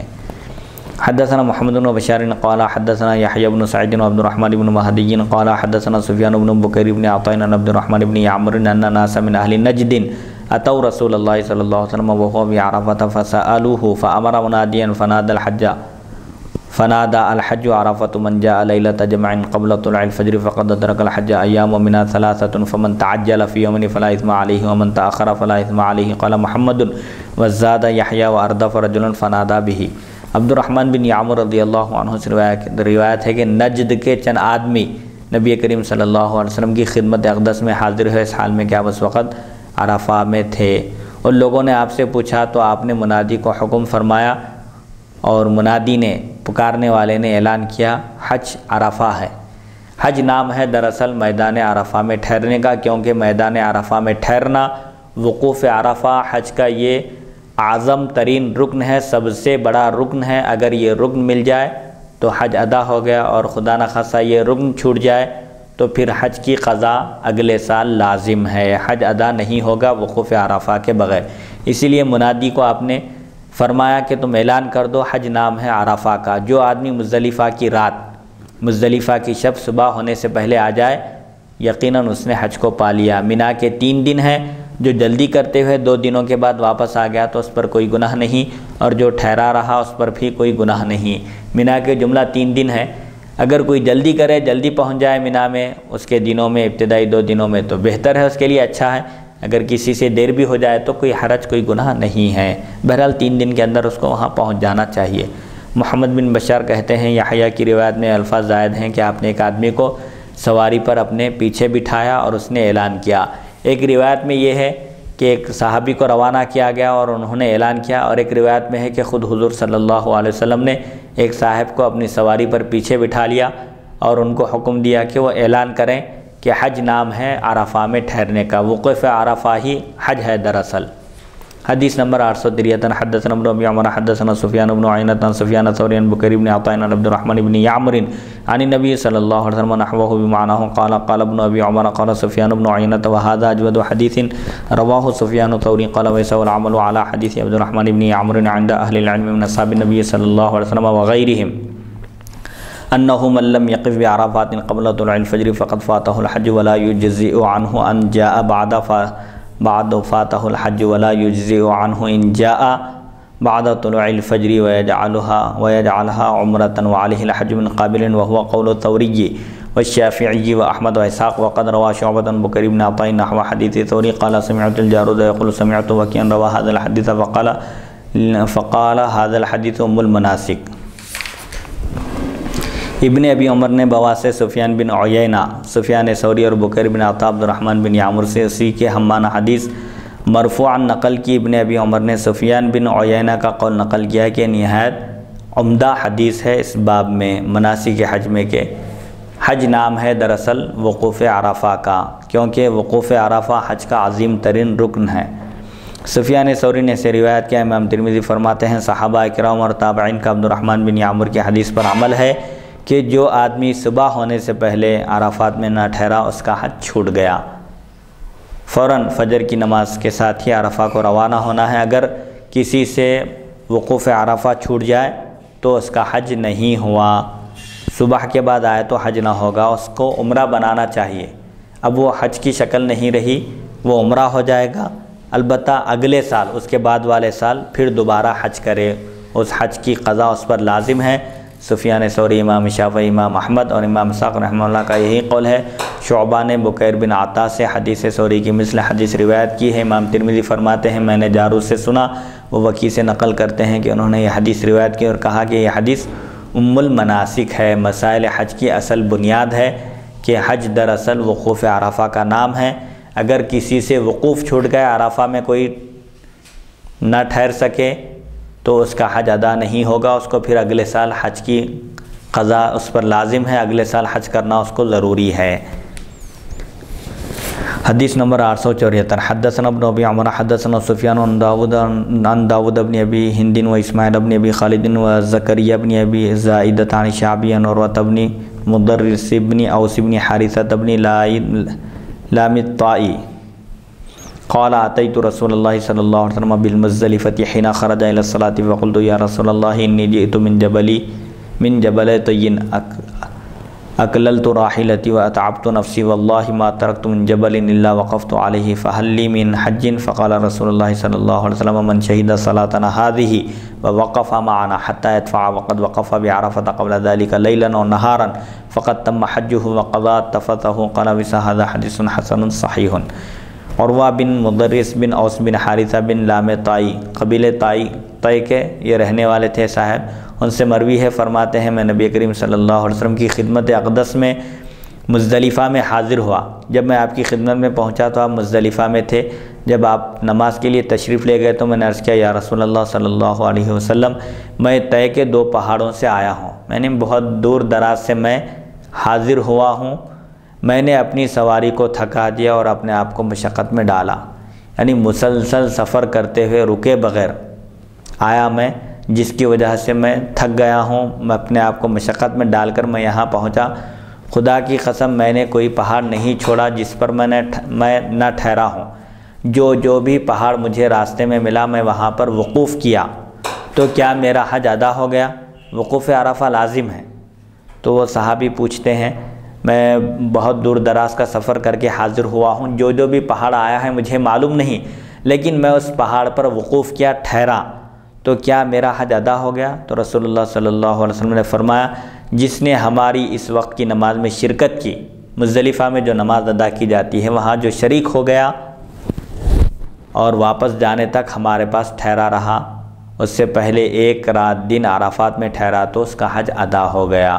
مزدلفہ میں قیام کرنا ہے، مینا میں قیام کرنا ہے، عرفات میں ٹھہرنا ہے، مزدلفہ میں پہنچ گئے، مزدلفہ سے یہ مناسک شروع ہوتے ہیں حج کے، تم صحیح وقت پر پہنچے، اب یہاں سے پورا عرفہ کا وقوف ہونے تک اگر ٹھہرے تو سمجھو تمہارا حج مکمل ہو گیا، تمہارا یہ فریضہ ادا ہو گیا، اور میل کچیل یعنی گناہوں سے بھی پاک ہو گئے۔ یعنی مزدلفہ میں قیام کرنا، نمازیں ادا کرنا، مینا میں قیام کرنا، پھر مینا سے فجر کی نماز ادا کر کے فوری میدان عرفہ میں وقوف کے لیے چلا جانا، یہ حج کے بنیادی ارکان ہیں۔ اگر کوئی ان ارکان کو ادا کر لے تو سمجھو کہ اس کا حج مکمل ہو گیا ہے، اس کا فریضہ ادا ہو گیا۔ اگر خدا نخواستہ وقوف عرفہ چھوٹ جائے تو اس کا حج ادا نہیں ہوگا، اس کو پھر دوبارہ آئندہ سال حج کرنا لازم ہے۔ اسی لیے فقہاء نے احادیث شریفہ کی روشنی میں اتنی گنجائش رکھی ہے مسائل میں کہ اگر خدا نخواستہ کوئی اس وقت بے ہوش ہو یا ایسی حالت میں ہو کہ وہاں تک نہ پہنچ سکتا ہو تو بے ہوشی کی حالت میں اس کو اس میدان سے گزار دینا بھی کافی ہے اس رکن کو ادا کرنے کے لیے۔ امام ترمذی فرماتے ہیں یہ حدیث حسن صحیح ہے۔ حدیث نمبر 875، باب ما جاء فی تقدیم الضعافۃ من جمع بلیل،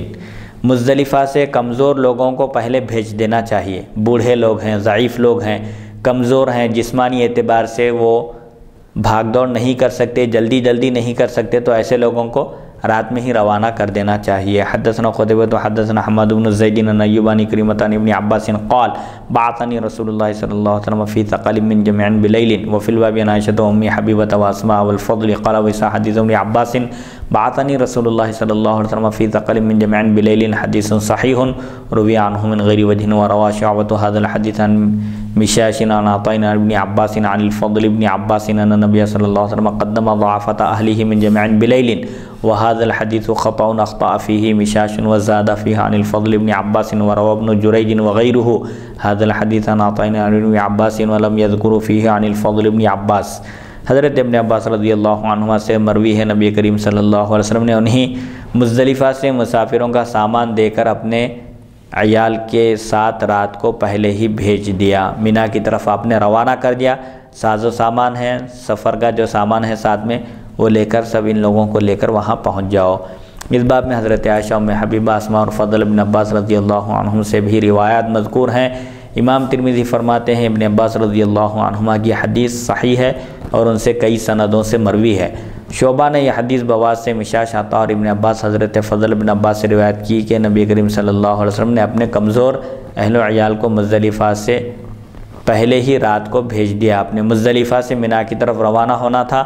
آپ نے رات کے وقت ہی ساز و سامان کے ساتھ ازواج مطہرات کو روانہ فرما دیا۔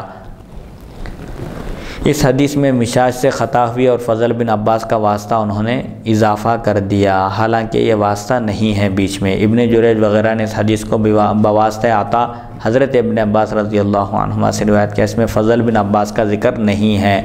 بہرحال عام طور پر راویوں سے جو غلطی ہوتی ہے، جو سندوں میں اضافے ہو جاتے ہیں، امام ترمذی رحمۃ اللہ علیہ اس کی طرف بھی اشارہ فرماتے ہیں۔ یعنی اس میں کمزور لوگوں کو پہلے بھیجنے کا ثبوت مطلب یہ اس میں اس بات کی تعلیم دی جا رہی ہے کہ اگر کسی مقام پر سب ایک ساتھ جانا مشکل ہو تو ایسے وقت بوڑھے لوگ جو جسمانی اعتبار سے معذور ہوں یا بوڑھے ہوں، کمزور ہوں، ایسے لوگوں کو پہلے بھیج دیا جا سکتا ہے، اس میں کوئی حرج نہیں ہے۔ حدیث نمبر 876، حدثنا بکر بن حدثنا وکیع عن المسعودی عن الحکم عن مخزم عن ابن عباس ان النبی صلی اللہ علیہ وسلم قدم ضعافة اہلہ وقال لا ترموا الجمرة حتى تطلع الشمس قال وعیسى حدیث ابن عباس حدیث حسن صحیح والعمل على هذا الحديث عند اہل العلم لم يروا بأسا ان يتقدم الضعافة من المزدلفة بليل يصيرون إلى منى وقال أكثر أهل العلم بحديث النبي صلى الله عليه وسلم أنهم لا يرمون حتى تطلع الشمس ورخص بعض أهل العلم في أن يرموا بليل والعمل على حديث النبي صلى الله عليه وسلم وهو قول الثوري والشافعي۔ حضرت ابن عباس رضی اللہ عنہما سے مروی ہے رسول محتشم صلی اللہ علیہ وسلم نے اپنے کمزور اہل و عیال کو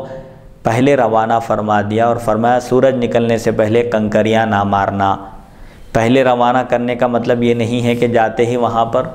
وہاں کے ارکان اور مناسک کو بجا لائیں، بلکہ وہاں پہنچ جائیں، جیسا کہ مزدلفہ سے مینا روانہ کیا گیا۔ مینا پہنچنے کے بعد وہاں پر رمی جمار کرنا ہے، تو مینا پہنچنے کے بعد آپ صلی اللہ علیہ وسلم نے فرمایا کہ مینا پہنچ تو جاؤ، وہاں پر قیام کرو، لیکن رمی جمار نہ کرو۔ امام ترمذی فرماتے ہیں ابن عباس رضی اللہ عنہما کی حدیث حسن صحیح ہے، علماء کا اس حدیث پر عمل ہے، وہ مزدلفہ سے کمزور لوگوں کو رات کے وقت مینا کی طرف بھیجنے میں کوئی حرج نہیں سمجھتے۔ علماء اس حدیث کی روشنی میں فرماتے ہیں کہ بوڑھے لوگ ہیں، ضعیف ہیں، جسمانی اعتبار سے معذور ہیں، تو ایسے لوگوں کو رات میں ہی بھیجا جا سکتا ہے، اس میں کوئی گناہ نہیں ہے۔ حدیث کے مطابق بعض علماء نے فرمایا کہ وہ سورج نکلنے سے پہلے کنکریاں نہ ماریں، مینا پہنچ جا سکتے ہیں، لیکن اس کے بعد کے جو مناسک ادا کرنا ہے اس کا وقت شروع ہونے کے بعد ہی ادا کریں، اس سے پہلے کوئی منسک، کوئی حج کی عبادت نہ کریں، یعنی وہاں پہنچتے ہی فوراً وہ عمل شروع کر دیں، یہ درست نہیں ہے۔ پہنچنے کی اجازت ہے، لیکن مناسک کے ادائیگی کا جب وقت آئے تو اس وقت ان مناسک کو ادا کرنا چاہیے، اس سے پہلے نہیں۔ البتہ بعض علماء نے رات کے وقت کنکریاں مارنے کی بھی اجازت دی ہے کہ جب رات میں پہنچ جائیں وہاں پر تو رات میں ہی رمیہ جمار کر لیں، اس کی گنجائش ہے، لیکن وقت شروع ہونے سے پہلے کوئی کام کرنے کی عام طور پر فقہا احادیث شریفہ کی روشنی میں اجازت نہیں دیتے۔ بہرحال عمل حدیث رسول صلی اللہ علیہ وسلم ہی پر ہے کہ رات میں ان کو روانہ کیا جا سکتا ہے، لیکن سورج طلوع ہونے تک کنکریاں نہ ماری جائے، صبح ہونے سے پہلے کنکریاں مارنے کا عمل نہ کیا جائے۔ سفیان ثوری اور امام شافعی رحمہ اللہ کا یہی قول ہے۔ حدیث نمبر 877 حدثنا علی بن خشرم حدثنا عیسی بن یونس عن ابن جریج عن ابی الزبیر عن جابر قال كان النبي صلی اللہ علیہ وسلم یرمی یوم النحر ضحا واما بعد ذلك فبعد زوال الشمس قال عیسی هذا حدیث حسن صحیح والعمل على هذا عند اکثر اہل العلم انه لا یرمی بعد یوم النحر الا بعد الزوال۔ حضرت جابر رضی اللہ عنہ فرماتے ہیں رسول اکرم صلی اللہ علیہ وسلم قربانی کے دن یعنی 10 ذی الحج کو چاشت کے وقت کنکریاں مارتے تھے، لیکن دوسرے دنوں میں یعنی 11 اور 12 میں سورج ڈھلنے کے بعد مارتے۔ امام ترمذی فرماتے ہیں یہ حدیث حسن صحیح ہے، اکثر علماء کا اس پر عمل ہے کہ قربانی کے دن زوال آفتاب کے بعد ہی کنکریاں ماری جائیں، یعنی 10 ذی الحج کو حضور صلی اللہ علیہ وسلم چاشت کے وقت پر رمی جمار کا عمل کرتے تھے، اور اس کے بعد یعنی 11 اور 12 کو جب کنکریاں مارتے تو سورج ڈھلنے کے بعد اب کنکریاں مارا کرتے تھے۔ حدیث نمبر 878 باب ما جاء ان الافاضة من جميع قبل طلوع الشمس، مزدلفہ سے واپسی طلوع آفتاب سے پہلے ہونا چاہیے، یعنی سورج نکلنے سے پہلے مزدلفہ سے نکل جانا چاہیے۔ حدثنا قتيبة حدثنا ابو خالد الاحمر عن الاعمش عن الحكم عن مقسم عن ابن عباس ان النبي صلى الله عليه وسلم افاض قبل طلوع الشمس وفي الباب عن عمر قال حديث ابن عباس حديث حسن صحيح وانما كان اهل الجاهليه ينتظرون حتى تطلع الشمس ثم يفيضون۔ حضرت ابن عباس رضی اللہ عنہما سے مروی ہے رسول اکرم صلی اللہ علیہ وسلم سورج نکلنے سے پہلے مزدلفہ سے واپس ہوئے، مزدلفہ سے مینا کو روانہ ہوتے ہیں، سورج نکلنے سے پہلے آپ صلی اللہ علیہ وسلم مزدلفہ سے واپس ہو گئے۔ اس باب میں حضرت عمر رضی اللہ عنہ سے بھی روایت ہے۔ امام ترمذی فرماتے ہیں ابن عباس رضی اللہ عنہما کی حدیث حسن صحیح ہے۔ دور جہالت کے لوگ، جاہلیت میں لوگ طلوع آفتاب کا انتظار کرتے اور پھر واپس ہوتے تھے۔ دور جاہلیت میں یہ طریقہ تھا، کفار قریش وغیرہ جو بھی تھے وہ لوگ اس وقت سورج نکلنے کا انتظار کرتے اور سورج نکلنے کے بعد وہاں سے نکلتے تھے، تو سورج کے نکلنے کا انتظار نہیں کرنا چاہیے، رات میں ہی مزدلفہ سے مینا کی طرف نکل جانا چاہیے۔ حدیث نمبر 879 حدثنا محمد بن غیلان حدثنا ابو داؤد قال انبانا شعبۃ بن اسحاق قال سمعت عمرو بن میمون يقول كنا وقوفا بجمع فقال عمر بن الخطاب ان المشركين كانوا لا يفيضون حتى تطلع الشمس فكانوا يقولون اشرق ثبير وان رسول الله صلى الله عليه وسلم خالفهم فافاض عمر قبل طلوع الشمس قال وهذا حديث حسن صحيح۔ عمرو بن میمون رضی اللہ عنہ فرماتے ہیں ہم مزدلفہ میں ٹھہرے ہوئے تھے، حضرت عمر بن خطاب رضی اللہ عنہ نے فرمایا کہ مشرکین سورج نکلنے سے پہلے واپس نہیں ہوتے تھے۔ دور جاہلیت میں یہ طریقہ تھا، کفار قریش اور مشرکین سورج نکلنے سے پہلے مزدلفہ سے واپس نہیں ہوتے تھے اور کہتے تھے سبیر چمک، سبیر پہاڑ کا نام ہے، یعنی سورج نکلنے سے وہ چمکتا تھا، سورج کی شعاعیں اس پر پڑتی تھی، تو سبیر ایک پہاڑ کا نام ہے مکے میں۔ جب تک سورج نہ نکلتا وہ لوگ وہاں سے واپس نہیں ہوتے تھے۔ رسول اللہ صلی اللہ علیہ وسلم نے ان کی مخالفت فرمائی، آپ نے فرمایا کہ مزدلفہ سے سورج نکلنے سے پہلے ہی مینا کی طرف روانہ ہونا چاہیے۔ پھر حضرت عمر رضی اللہ عنہ سورج نکلنے سے پہلے وہاں سے چل پڑے۔ امام ترمذی فرماتے ہیں یہ حدیث حسن صحیح ہے۔ حدیث نمبر 880 باب ما جاء ان الجمار التي ترمى مثل حصل خذفی، چھوٹی چھوٹی کنکریاں ماری جائے۔ رمی جمار جو کیا جاتا ہے بڑے بڑے پتھر مارنے کی ضرورت نہیں ہے، کنکریاں مارنا چاہیے۔ حدثنا محمد بن بشار حدثنا يحيى بن سعيد القطان حدثنا ابن جريج عن ابي الزبير عن جابر قال رايت رسول الله صلى الله عليه وسلم يرمي الجمار بمثل حصى الخذف وفي الباب عن سليمان بن عمرو بن الاحوص عن امه وهي ام جندب الازديه وابن عباس والفضل بن عباس وعبد الرحمن بن عثمان التيمي وعبد الرحمن بن معاذ قال وعيسى هذا حديث حسن صحيح وهو الذي اختاره اهل العلم ان تكون الجمار التي ترمى بها مثل حصى الخذف۔ حضرت جابر رضی اللہ عنہ سے روایت ہے، فرماتے ہیں میں نے رسول اکرم صلی اللہ علیہ وسلم کو دیکھا، اب خذف جو 2 انگلیوں سے پھینکی جائے، 2 انگلیوں سے پھینکے جانے والی مقدار میں کنکریاں ہونا چاہیے جن کو 2 انگلیوں کے درمیان پکڑ کر پھینکا جا سکتا ہو۔ آپ خذف کے برابر کنکریاں مارتے تھے۔ خذف کس کو کہتے ہیں؟ جو 2 انگلیوں کے درمیان رکھ کر پھینکی جائے اتنی مقدار والی کنکر کو خذف کہتے ہیں۔ تو رسول اللہ صلی اللہ علیہ وسلم رمی جمار فرماتے تھے تو خذف کے برابر کنکریاں مارتے تھے، یعنی چھوٹی چھوٹی کنکریاں ہوتی تھی جو 2 انگلیوں کے درمیان رکھ کر پھینکی جاتی تھی۔ اس باب میں حضرت سلیمان بن عمرو بن احوص، بواسطہ ان کی والدہ ام جندب ازدیہ، ابن عباس، فضل بن عباس، عبد الرحمن بن عثمان تیمی اور عبد الرحمن بن معاذ رضی اللہ عنہم سے بھی روایت مذکور ہیں۔ امام ترمذی فرماتے ہیں یہ حدیث حسن صحیح ہے۔ سے علماء نے اختیار کیا ہے کہ جو کنکریاں ماری جائے وہ ایسی ہوں جن کو 2 انگلیوں سے پھینکا جا سکے، یعنی چھوٹی چھوٹی مقدار میں کنکریاں ہونا چاہیے، زیادہ بڑی نہیں ہونا چاہیے، 2 انگلیوں کے درمیان پکڑ کر ان کو پھینکا جا سکے، ایسی کنکریاں پھینکنا مسنون ہے۔ حدیث نمبر 881 باب ما جاء فی الرمی بعد زوال الشمس، سورج ڈھلنے کے بعد کنکریاں مارنے کا بیان۔ 10 ذی الحجہ کو چاش کے وقت مارنا چاہیے، اس کے بعد 11-12 کو سورج ڈھلنے کے بعد کنکریاں مارنا چاہیے۔ حدثنا احمد بن عبدۃ الضبی البصری حدثنا زیاد بن عبد اللہ عن الحجاج عن الحکم عن مقسم عن ابن عباس قال كان رسول اللہ صلی اللہ علیہ وسلم يرمي الجمار اذا زالت الشمس قال ویسا هذا حدیث حسن۔ حضرت ابن عباس رضی اللہ عنہما سے مروی ہے کہ رسول اکرم صلی اللہ علیہ وسلم سورج ڈھلنے کے بعد کنکریاں مارا کرتے تھے، رمی جمار کا عمل کرتے تھے۔ امام ترمذی فرماتے ہیں یہ حدیث حسن صحیح ہے۔ حدیث نمبر 882 باب ما جاء فی رمی الجمار راکبا، سوار ہو کر کنکریاں مارنے کا بیان۔ حسب سہولت، کوئی بوڑھے ہیں، ضعیف ہیں، کمزور ہیں یا جسمانی اعتبار سے معذور ہیں تو شرعاً اجازت ہے، سوار ہو کر بھی کنکریاں مار سکتے ہیں۔ حدثنا احمد بن منیان حدثنا یحیی بن زکریا بن ابی زائدہ عن الحجاج عن الحکم عن مقسم عن ابن عباس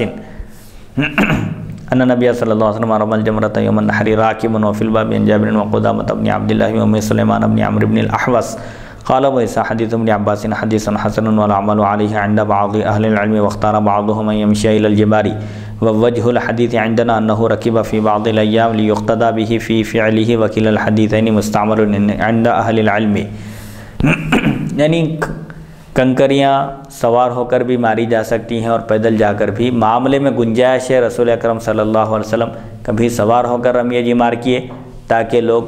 اقتداء کریں آپ کی، یعنی اگر کوئی ضرورت مند ہے، یعنی بوڑھا ہے، کمزور ہے، ضعیف ہے، جسمانی اعتبار سے فٹ نہیں ہے تو ایسے شخص کو بھی سوار ہو کر کنکریاں مارنے کی اجازت ہے۔ اگر کوئی ہٹا کٹا ہے اس کے باوجود سوار ہو کر بھی مارنا چاہے تو اس کے لیے بھی گنجائش ہے۔ حضرت ابن عباس رضی اللہ عنہما فرماتے ہیں رسول اکرم صلی اللہ علیہ وسلم نے قربانی کے دن سوار ہو کر جمرہ عقبہ پر کنکریاں ماری ہیں۔ اس باب میں حضرت جابر، قدامہ بن عبداللہ اور ام سلیم بن عمرو بن احوص رضی اللہ عنہم سے بھی روایت مذکور ہیں۔ امام ترمذی فرماتے ہیں ابن عباس رضی اللہ عنہما کی حدیث درجے کے اعتبار سے حسن ہے اور بعض علماء کا اس پر عمل ہے۔ بعض علماء کے نزدیک پیدل چل کر کنکریاں مارنا بہتر ہے، افضل یہ ہے کہ رمی جمار پیدل جا کر کیا جائے، سوار ہو کر بھی کریں تو جائز ہے۔ ہمارے نزدیک حدیث کا مطلب یہ ہے، اس کی توجیہ یہ ہو سکتی ہے حدیث کی کہ آپ صلی اللہ علیہ وسلم نے بعض اوقات سوار ہو کر کنکریاں ماری تاکہ آپ کے فعل کی پیروی کی جائے۔ علماء کا دونوں حدیثوں پر عمل ہے، عمل پر، فعل سے مراد عمل ہے۔ حضور صلی اللہ علیہ وسلم نے دونوں طرح کا عمل کیا ہے، سوار ہو کر بھی آپ نے کنکریاں ماری تاکہ لوگ سوار ہو کر بھی مار سکیں، اور آپ پیدل چل کر بھی آپ تشریف لے گئے رمی جمار کے لیے تو دونوں طرح کی گنجائش ہے اس میں، لیکن افضل یہ ہے کہ پیدل جا کر رمی جمار کیا جائے۔ اگر مشکل ہے، بہت کافی فاصلہ ہے، لمبا سفر ہے، بہت دور جانا ہے، تو ایسی صورت میں سوار ہو کر بھی سواری پر بھی جا سکتے ہیں۔ دونوں طرح کا عمل جائز ہے۔ افضل پیدل جانا ہے، کوئی سواری پر بھی سوار ہو کر جائے تو اس میں کوئی حرج گناہ نہیں ہے، یہ بھی جائز ہے۔ حدیث نمبر 883، حدثنا یوسف بن عیسیٰ حدثنا ابن نمیر عن عبید اللہ عن نافع عن ابن عمر ان النبی صلی اللہ علیہ وسلم کان اذا رمى الجمار مشى الیہ ذاهبا وراجعا قال هذا حدیث حسن صحیح وقد رواه بعض عن عبید اللہ ولم يرفعه والعمل على هذا عند اکثر اہل العلم وقال بعضهم يركب يوم النحر ويمشي في الايام التي بعد يوم النحر قال موسى وكان من قال هذا انما اراد اتباع النبي صلى الله عليه وسلم في فعله لانه انما روي عن النبي صلى الله عليه وسلم انه ركب يوم النحر حيث ذهب يرمي الجمار ولا يرمي يوم النحر الا جمرة العقبة۔ حضرت ابن عمر رضی اللہ عنہما سے روایت ہے کہ رسول اکرم صلی اللہ علیہ وسلم نے جمرہ پر کنکریاں مارنے کے لیے پیدل جاتے اور اسی طرح واپس ہوتے۔ ایک روایت یہ بھی ہے کہ حضور صلی اللہ علیہ وسلم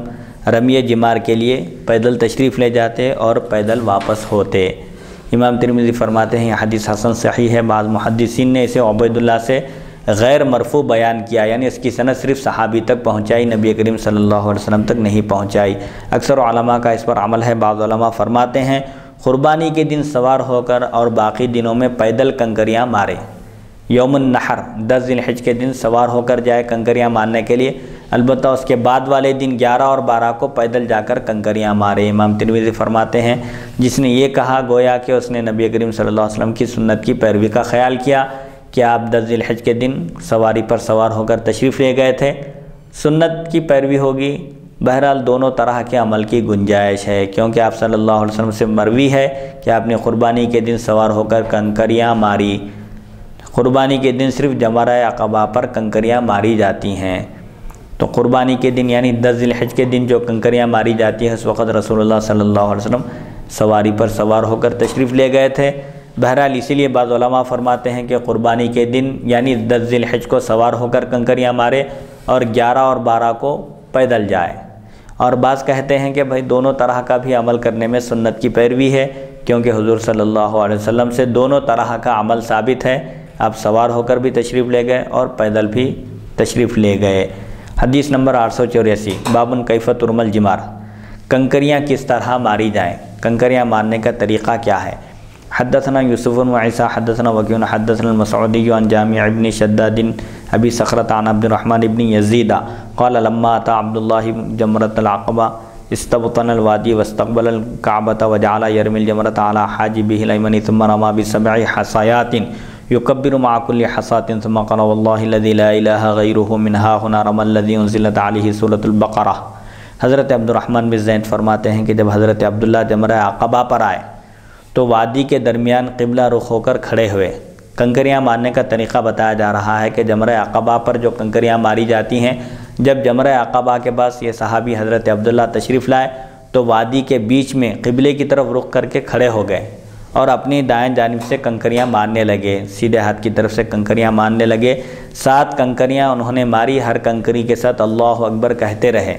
اللہ اکبر کہہ کر آپ نے کنکری ماری، پھر فرمایا اللہ کی قسم جس کے سوا کوئی عبادت کے لائق نہیں، اسی جگہ سے اس ذات بابرکت نے کنکریاں ماری ہیں جن پر سورہ بقرہ نازل ہوئی۔ تو صحابی رسول صلی اللہ علیہ وسلم اپنے عمل سے بتا رہے ہیں کہ حضور صلی اللہ علیہ وسلم نے بھی اسی طرح رمی جمار فرمایا تھا۔ جمرہ عقبہ پر آپ نے جب کنکریاں ماری تو وادی کے درمیان میں قبلے کی طرف رخ کر کے کھڑے ہو گئے اور دائیں ہاتھ سے آپ نے دائیں جانب سے کنکریاں ماری، آپ نے 7 کنکریاں، اور ہر مرتبہ اللہ اکبر پڑھا۔ تو یہ عین سنت کے مطابق ہے۔ یہ صحابی اپنے عمل سے بتا رہے ہیں کہ میں یہ جو عمل کر رہا ہوں یہ حضور صلی اللہ علیہ وسلم نے بھی اسی طرح عمل فرمایا، عین سنت کے مطابق ہے۔ حدیث نمبر 885، حدثنا حناد حدثنا وکیع عن المسعودی بهذا الاسناد نحوه قال وفي الباب عن الفضل بن عباس ابن عباس و ابن عمر و جابر قال ویسا حدیث ابن مسعود حسن صحیح والعمل على هذا عند اهل العلم يختارون ان يرمي الرجل من بطن الوادي ب7 حصيات ويكبر مع كل حصاة وقد رخص بعض اهل العلم ان لم يمكنه ان يرمي من بطن الوادي رمى من حيث قدر عليه وان لم يكن في بطن الوادي۔ حضرت وکیع نے مسعودی سے سند مذکور کے ساتھ اس کے ہم معنی روایت نقل کی۔ امام ترمذی فرماتے ہیں اس باب میں حضرت فضل بن عباس، ابن عمر اور جابر رضی اللہ عنہم سے بھی روایت مذکور ہیں۔ امام ترمذی فرماتے ہیں ابن مسعود رضی اللہ عنہ کی حدیث حسن صحیح ہے۔ عبداللہ سے مراد عام طور پر مطلق جب حدیث میں آتا ہے تو عبداللہ بن مسعود مراد ہوتے ہیں۔ عبداللہ بن مسعود رضی اللہ عنہ بطن وادی کے درمیان میں قبلے کی طرف رخ کر کے کھڑے ہوئے اور 7 کنکریاں ماری،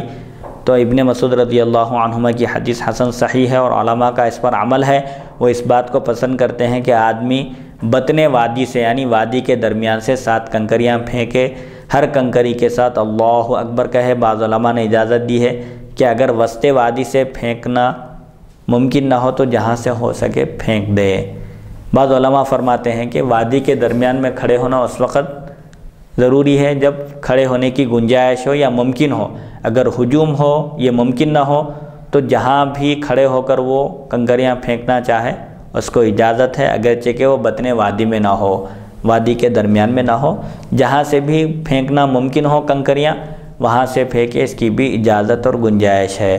حدیث نمبر 886 حدثنا نصر بن علی الجہضمی وعلی بن خشرم قال حدثنا عیسی بن یونس عن عبید اللہ بن ابی زیاد عن القاسم بن محمد عن عائشہ عن النبی صلی اللہ علیہ وسلم قال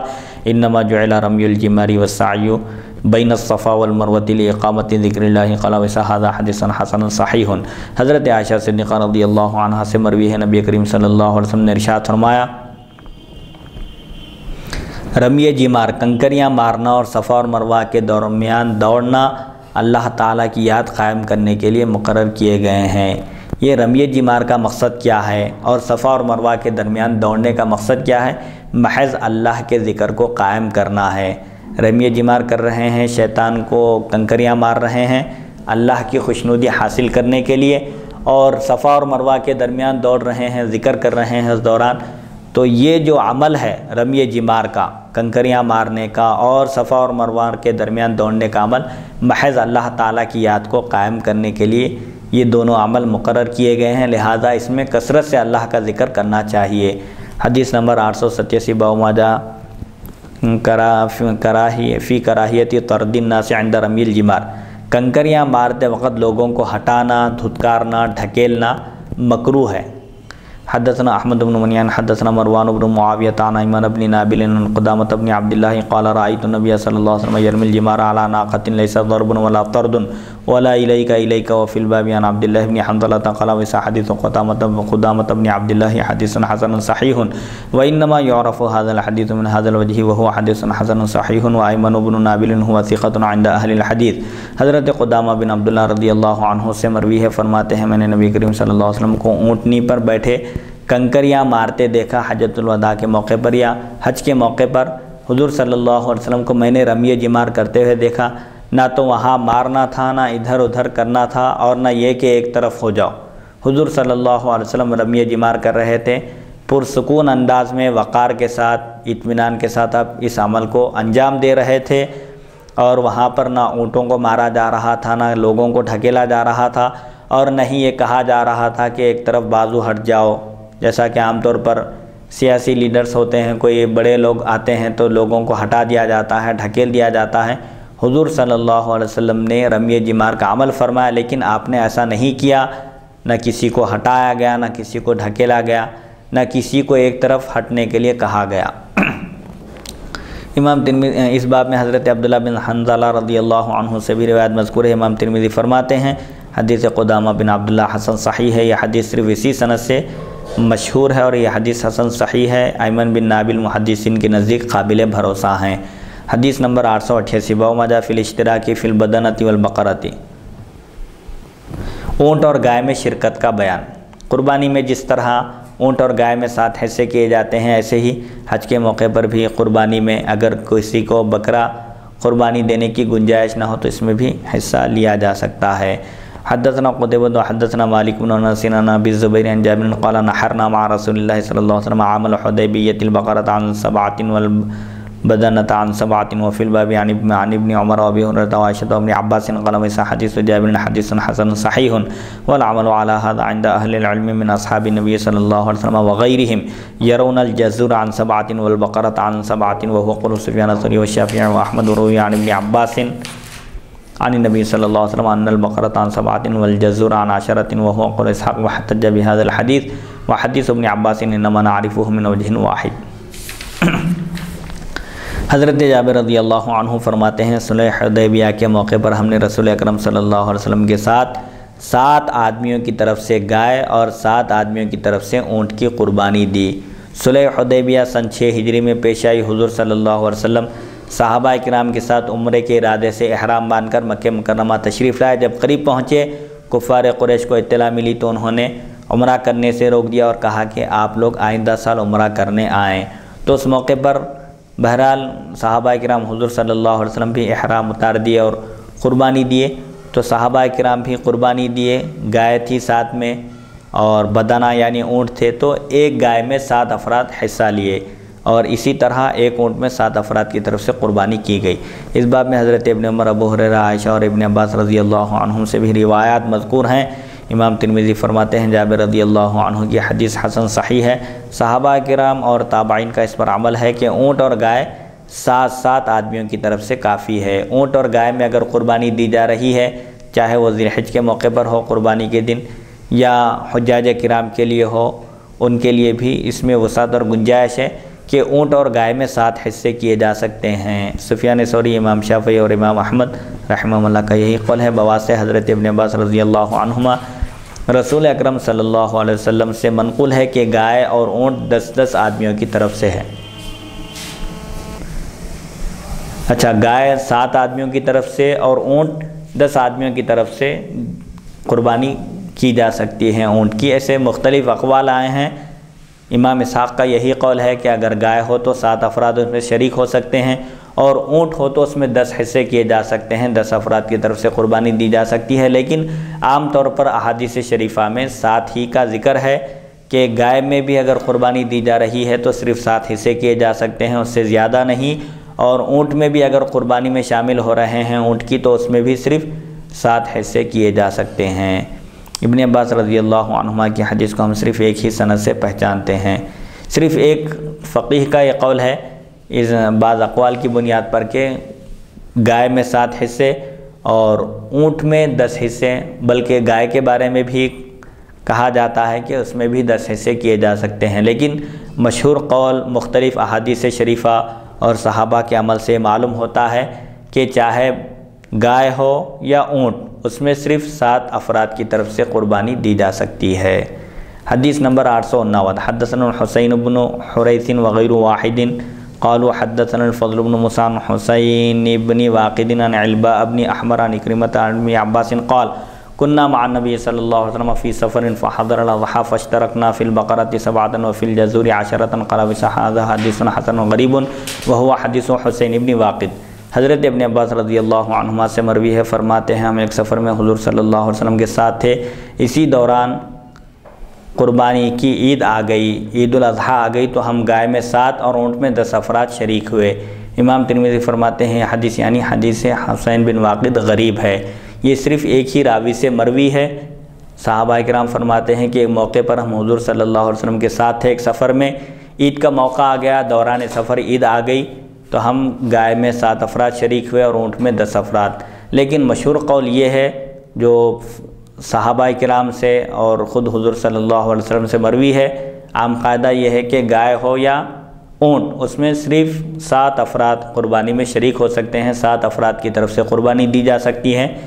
7 افراد سے زائد کی اس میں گنجائش نہیں ہے۔ ایک مسئلہ مشہور بھی ہے کہ فضائل میں ضعیف حدیث کا جو ہے اعتبار ہے جی فضائل میں، لیکن یہاں پر فضائل کی بات نہیں ہے، قربانی دینا واجب ہے، قربانی دینا واجب ہے، ضعیف حدیث سے استدلال نہیں کیا جا سکتا غریب حدیث۔ جی، فضائل اعمال میں ضعیف حدیث پر بھی عمل کیا جا سکتا ہے، لیکن جہاں تک احکام کا معاملہ ہے، مسائل کی بات ہے، وہاں پر حدیث یا تو صحیح ہونا چاہیے یا حسن ہونا چاہیے۔ بہرحال ضعیف حدیث مسائل کے بارے میں، احکام کے بارے میں قبول نہیں کی جائے گی۔ بہرحال یہ جو مشہور قول ہے، اور جو دیگر غیر مقلدین حضرات ہیں، سننے میں آتا ہے کہ وہ لوگ بھی جب قربانی کے حصے میں اپنا نام لکھاتے ہیں تو یہی کہتے ہیں کہ ابتدائی 7 حصوں میں ہم کو قربانی میں شامل کیا جائے۔ اس کا مطلب یہ ہے کہ ان کو خود یقین نہیں ہے کہ بعد والے حصے قربانی اس میں ہوتی ہے یا نہیں، ان کو خود یقین نہیں ہے۔ اسی لیے جب وہ لوگ اپنا نام لکھاتے ہیں تو کہتے ہیں کہ ہم کو ابتدائی 7 حصوں میں رکھا جائے، جبکہ لوگوں کے سامنے جب مسائل بیان کرتے ہیں تو کہتے ہیں کہ گائے میں بھی اور اونٹ میں بھی 10 افراد شریک ہو سکتے ہیں، لیکن جب بات آتی ہے حصہ خود کی، جب حصے میں اپنا نام لکھانے کی، تو کہتے ہیں کہ ہم کو پہلے والے 7 حصوں میں رکھا جائے۔ اس کا مطلب یہ ہے کہ ان کو خود یقین نہیں ہے۔ اسی لیے اکثر احادیث شریفہ اور صحابہ کے اقوال کی بنیاد پر فقہا نے کہا کہ چاہے گائے ہو یا بیل ہو، کھلگا ہو، بھینس ہو یا اونٹ ہو، اس میں صرف 7 افراد کی طرف سے قربانی دی جا سکتی ہے۔ الحمدللہ آج کی یہ نشست حدیث نمبر 858 سے شروع کی گئی تھی۔ اللہ کی توفیق اور اس کی مدد سے حدیث نمبر 859 پر آج کی اس نشست کا اختتام ہوتا ہے۔ اللہ تعالیٰ سے دعا ہے کہ وہ ہم کو سننے اور سنانے سے زیادہ احکام شریعت پر عمل کرنے کی توفیق عطا فرمائے۔ وصلی اللہ تعالیٰ علی خیر خلقہ سیدنا محمد و آلہ و صحبہ اجمعین، والحمد للہ رب العالمین۔